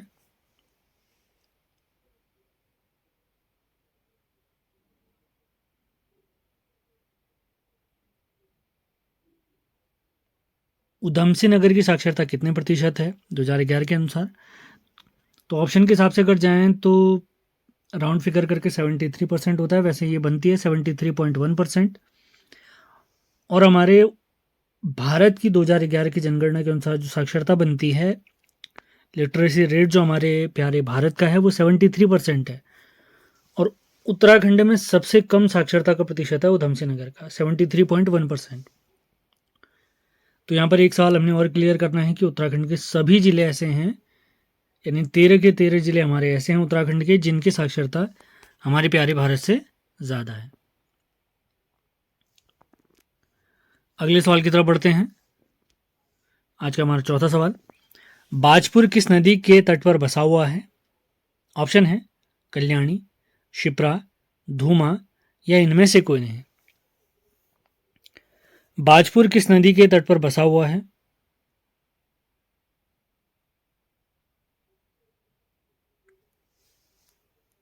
तो चौथे क्वेश्चन का हमारा राइट आंसर है धूमा नदी। बढ़ते हैं पांचवें सवाल की तरफ। बीडी पांडे जी के अनुसार काशीपुर का स्थापना वर्ष बताइए। काशीपुर जिसे वेनसांग ने गोविशाण भी कहा हुआ है, हमारा भारतीय प्रबंधन संस्थान जो उत्तराखंड में एकमात्र है वो काशीपुर में ही है। तो पांचवा सवाल है, बद्रीनाथ पांडे जी के अनुसार, जिन्हें हम कुमाऊं केसरी भी कहते हैं, इनके अनुसार काशीपुर का स्थापना वर्ष बताइए। ऑप्शन है 1872, 1639, 1718 या इनमें से कोई नहीं। तो पांचवें सवाल का हमारा राइट आंसर है 1639। बढ़ते हैं छठे सवाल की तरफ। रुद्रपुर नगर निगम कब बना? 2011, 2013, 2017 या इनमें से कोई नहीं। रुद्रपुर नगर निगम कब बना? छठा सवाल है हमारा। उत्तराखंड में वर्तमान में 9 नगर निगम है, ये भी आपने ध्यान रखना है। तो छठा क्वेश्चन, इसका राइट आंसर है 2013। अगला सवाल वही आ गया है थोड़ी देर पहले जो मैंने आपसे डिस्कस किया हुआ था। काशीपुर में जो IIM है, यानी जिसे इंडियन इंस्टीट्यूट ऑफ मैनेजमेंट या भारतीय प्रबंधन संस्थान भी कहते हैं, यह देश का कौन सा IIM है, यानी कौन से नंबर पे हमारे देश में बना? 7वां, 11वां, 13वां या इनमें से कोई नहीं।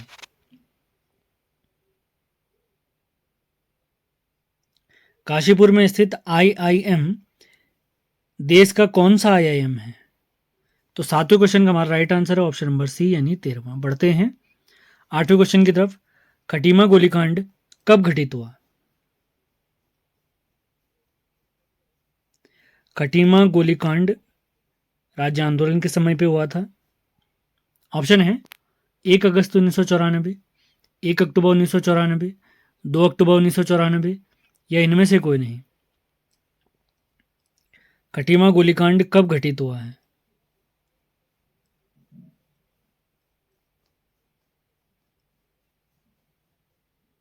तो ऑप्शन के हिसाब से इसका right answer none of this, क्योंकि इसका सही जवाब होता है 1 सितंबर 1994, 1994। बढ़ते हैं 9वें सवाल की तरफ। किस स्थल का पुराना नाम बिलारी है? किस स्थल का पुराना नाम बिलारी है? ऑप्शन है रुद्रपुर, किच्चा, खटीमा या इनमें से कोई नहीं।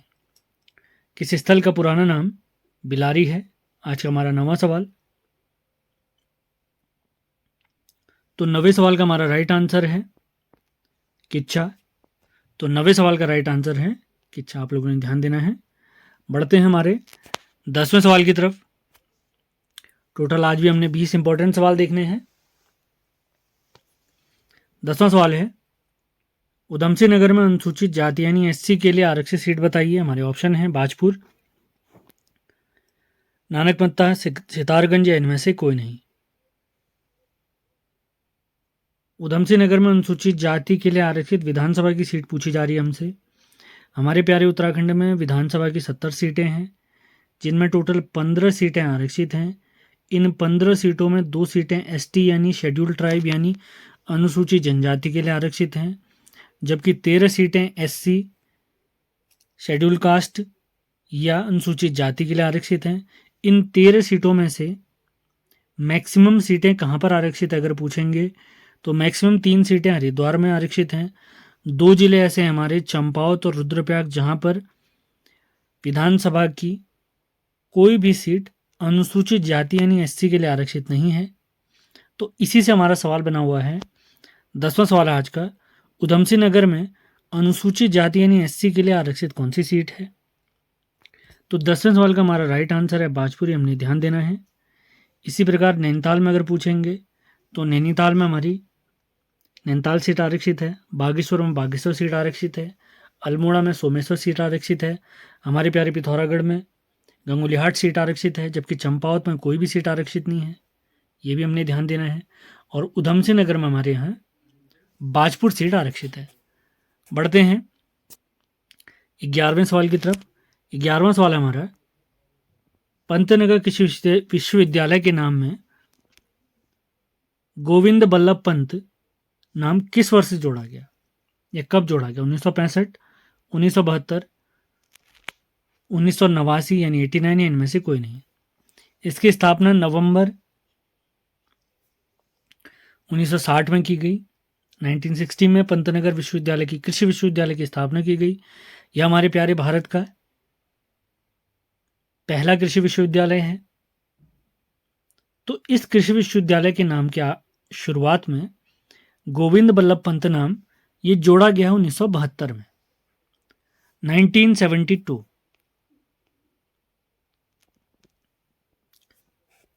अगले सवाल की तरफ बढ़ते हैं।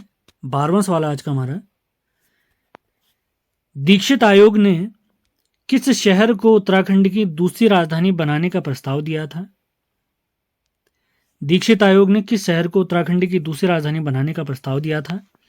आज का हमारा 12वां सवाल है काशीपुर। हमारे ऑप्शन है काशीपुर, रुद्रपुर, पंतनगर या इनमें से कोई नहीं। दीक्षित आयोग ने किस शहर को उत्तराखंड की दूसरी राजधानी बनाने का प्रस्ताव दिया था? तो 12वें सवाल का हमारा राइट आंसर है काशीपुर, जिसके बारे में कुछ जानकारी हमने थोड़ी देर पहले ले ली थी। अगला सवाल देखते हैं, कुमाऊं परिषद का चौथा अधिवेशन कब हुआ? आज़ादी के टाइम अंग्रेजों का विरोध करने के लिए हमारे प्यारे उत्तराखंड में एक संगठन की स्थापना की गई थी, जिसका नाम कुमाऊं परिषद है। इसकी स्थापना 1916 में हुई। इसका पहला अधिवेशन 1917 में हुआ। तो हमसे पूछा गया है कुमाऊं परिषद का चौथा अधिवेशन कब हुआ है? तो 17 के बाद जो लगातार हमारे अधिवेशन में 18 में दूसरा, 19 में तीसरा, जबकि चौथा अधिवेशन हमारा हुआ है 1920 में। अगले सवाल की तरफ बढ़ते हैं। 14th क्वेश्चन है आज का हमारा, धोरा बांध किस नदी पर बना हुआ है? धोरा बांध किस नदी पर बना हुआ है? ऑप्शन हमारे दाबका, गौला, किच्छा या इनमें से कोई नहीं। सेशन पसंद आ रहे हैं, हमारे प्रैक्टिस सेट आपको पसंद आ रहे हैं तो लाइक और शेयर ज़रूर करना है। अपने पेपर की तैयारी में लगे रहिए। अखबारों में कोई भी खबरें आ रही हैं उन पर विशेष ध्यान देने की कोई आवश्यकता नहीं है। कोई पेपर रद्द होता है, कुछ होता है, ठीक है, हमारा समर्थन है, रद्द होना चाहिए, जैसा एसटीएफ सुझाएगी वैसा होना चाहिए, लेकिन हमें अपनी तैयारी भी नहीं छोड़नी है बिल्कुल से। इसी बीच अचानक कोई परीक्षा की डेट आ गई तो आप उसमें पिछड़ जाएंगे, फिर लोग कहेंगे कि वीडियो में आपका सिलेक्शन एक फ्लूक था, यानी तुक्का था। तो लोग को गलत साबित करना है। हमारे एपीजे अब्दुल कलाम जी भी कहते हैं, यदि आप एक बार सफल होते हैं तो आपने रुकना नहीं है। अगर आप दूसरी बार अगर किसी उसमें फेल हो गए तो लोग आपके पहली सफलता को तुक्का मानेंगे। तो ऐसा बिल्कुल नहीं करना है। आपने अपनी तैयारी को और तगड़ा कीजिए। पेपर तो रद्द होना है, ये फिक्स लग रहा है वीडियो का, लेकिन अन्य परीक्षाएं जो हमारी हैं, हमारे बहुत से मित्रों की पुलिस की परीक्षा है उस पर विशेष ध्यान दीजिए। फॉरेस्ट गार्ड की परीक्षाएं हैं, जितनी भी आगामी परीक्षाएं हैं उन पर विशेष ध्यान दीजिए। वीडियो का पेपर अभी नहीं हो पाएगा, उसके लिए टाइम लगेगा। सरकार कितनी भी जल्दी करे, अगर पेपर रद्द होता है तो मुझे लगता है दिसंबर के बाद ही हो पाएगा वो पेपर। इतनी जल्दी कराना थोड़ा मुश्किल हो जाएगा, वो प्रेशर की बात है। अभी तो भविष्य में रहने देते हैं, अब इसके बारे में सोच के कोई फ़ायदा नहीं है। हमें अपनी पढ़ाई पर विशेष फोकस करना है। तो 14th क्वेश्चन है हमारा, धोरा बांध किस नदी पर बना हुआ है? तो धोरा बांध हमारा बना हुआ है किच्छा नदी पर, राइट आंसर है। 14th क्वेश्चन का राइट आंसर है किच्छा नदी। अंतिम 6 सवाल बचते हैं, हमने विशेष ध्यान इन पर देना है। अगला सवाल है हमारा 15वां सवाल है, रुद्रपुर में रेल सेवा का प्रारंभ किस वर्ष हुआ? रुद्रपुर में रेल सेवा का प्रारंभ किस वर्ष हुआ? ऑप्शन है हमारे 1884, 1886, सन 1900 या इनमें से कोई नहीं। रुद्रपुर में रेल सेवा का प्रारंभ किस वर्ष किया गया? 15वां क्वेश्चन, तो राइट आंसर है 1886। रुद्रपुर हमारा नगर निगम भी है, हमने ध्यान रखना है। मैंने आप लोग को पिछले वीडियोस में बताया हुआ है,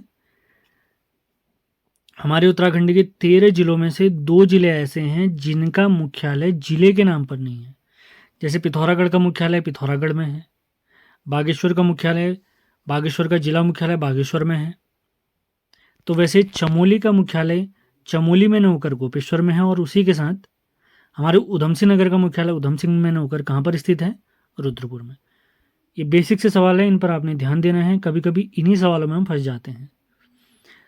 तो सवाल है 16वां सवाल है, देश की पहली सहकारी चीनी मिल कहाँ पर खोली गई? ऑप्शन है हमारे बाजपुर, गदरपुर, सितारगंज या इनमें से कोई नहीं। देश की पहली सहकारी चीनी मिल कहाँ पर खोली गई? 16वां सवाल आज का, तो इसका राइट आंसर है हमारा बाजपुर। देखते हैं 17वां सवाल, किस शहर का प्राचीन नाम कोटा प्राप्त होता है? किस शहर का प्राचीन नाम कोटा प्राप्त होता है? खटीमा, रुद्रपुर, काशीपुर या इनमें से कोई नहीं। 17वां क्वेश्चन हमारा, किस शहर का प्राचीन नाम कोटा प्राप्त होता है?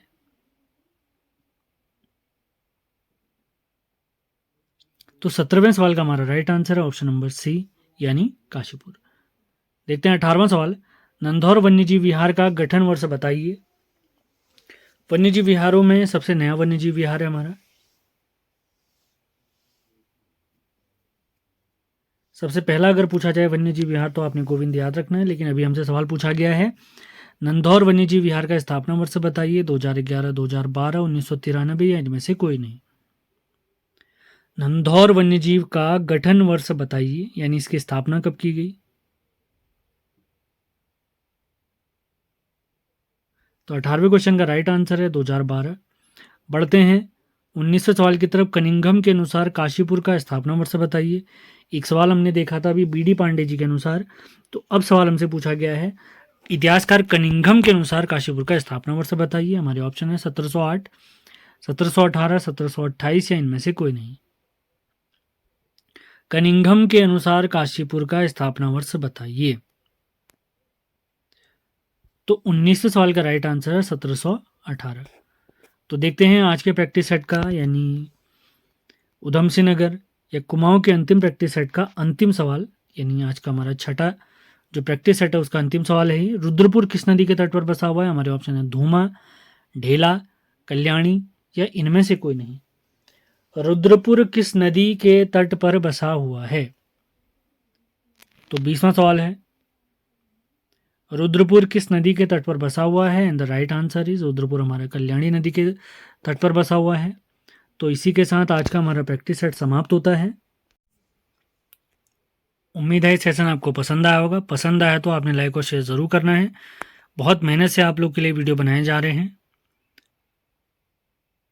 उम्मीद है आगामी सभी परीक्षाओं में हमारे द्वारा बनाए गए सभी वीडियोस, सभी प्रैक्टिस सेट आपकी तैयारी में अहम रोल निभाएंगे। आपने ज़रूर वीडियो बहुत ध्यानपूर्वक देखने हैं। अगर आपको लगता है वीडियो से आपका काम नहीं हो पा रहा है, उसके बाद आप PDF खरीदने के बारे में सोचें। तो PDF खरीदने की भी कोई आवश्यकता नहीं है, आप वीडियो देखकर अपने नोट्स बना सकते हैं। अब आपने PDF लिए हैं तो वीडियो क्यों देखने, वीडियो में कुछ एक्स्ट्रा पॉइंट भी मैं बता देता हूँ। कभी कभी बहुत सारे वीडियोज़ में ऐसा कुछ एक्स्ट्रा फैक्ट भी मैंने बताए हुए हैं जिससे आप उन नोट्स में इनको शामिल कर सकते हैं। तो अगला वीडियो जो आएगा, अगला वीडियो हम रुद्रप्रयाग के बारे में देखेंगे, यानी प्रैक्टिस सेट नंबर 7 होगा, या हम गढ़वाल के जो ज़िले हमारे थे उनको स्टार्ट कर देंगे। मैं कोशिश करूंगा कि ये जो 6 वीडियो हमने पहले देख लिए प्रैक्टिस सेट के, उनका एक कंबाइंड वीडियो आप लोग के लिए डाल दिया जाए। तो जैसे वो वीडियो तैयार होगा वो भी आप लोग के लिए डाल दिया जाएगा। फिर जैसे गढ़वाल के सारे ज़िले कंप्लीट हो जाएंगे, एक कंप्लीट वीडियो हमारा केवल गढ़वाल से रिलेटेड होगा। इन सभी को मैं कंबाइन करके आप लोग के लिए अपलोड कर दूंगा। तो सेशन आपको पसंद आ रहा है, आपने लाइक और शेयर ज़रूर करना है। और आगामी परीक्षाओं के लिए मैंने आपको बता रखा है, अगर आपको ये जो नोट्स आपको दिख रहे हैं इनकी आवश्यकता आपको है तो आप इन नंबर पर संपर्क ज़रूर करें। और एक आध दिन में आप लोग के लिए उत्तराखंड परीक्षावाणी के नोट्स आगामी सभी परीक्षाओं के लिए, वो UKSSC की परीक्षा हो, UKPSC की परीक्षा हो, उन सभी परीक्षाओं के लिए बिल्कुल रामबाड़ा साबित होंगे ये नोट्स। इन नोट्स से ही पढ़ना है, हमारे वीडियो भी आपने देखने हैं, सेल्फ स्टडी भी करनी है, तो सोने पे सुहागा हो जाएगा आपकी तैयारी। फिर तो मैटर ऑफ टाइम हो जाएगा कि आपका पेपर कब निकलता है। तो अगले वीडियो के लिए तैयार रहें, पुरानी वीडियो ज़रूर देखें। लिंक जितने भी इंपॉर्टेंट लिंक है सब डिस्क्रिप्शन में दिए हुए हैं, उनको फॉलो ज़रूर करें। मिलते हैं अगले वीडियो में। धन्यवाद।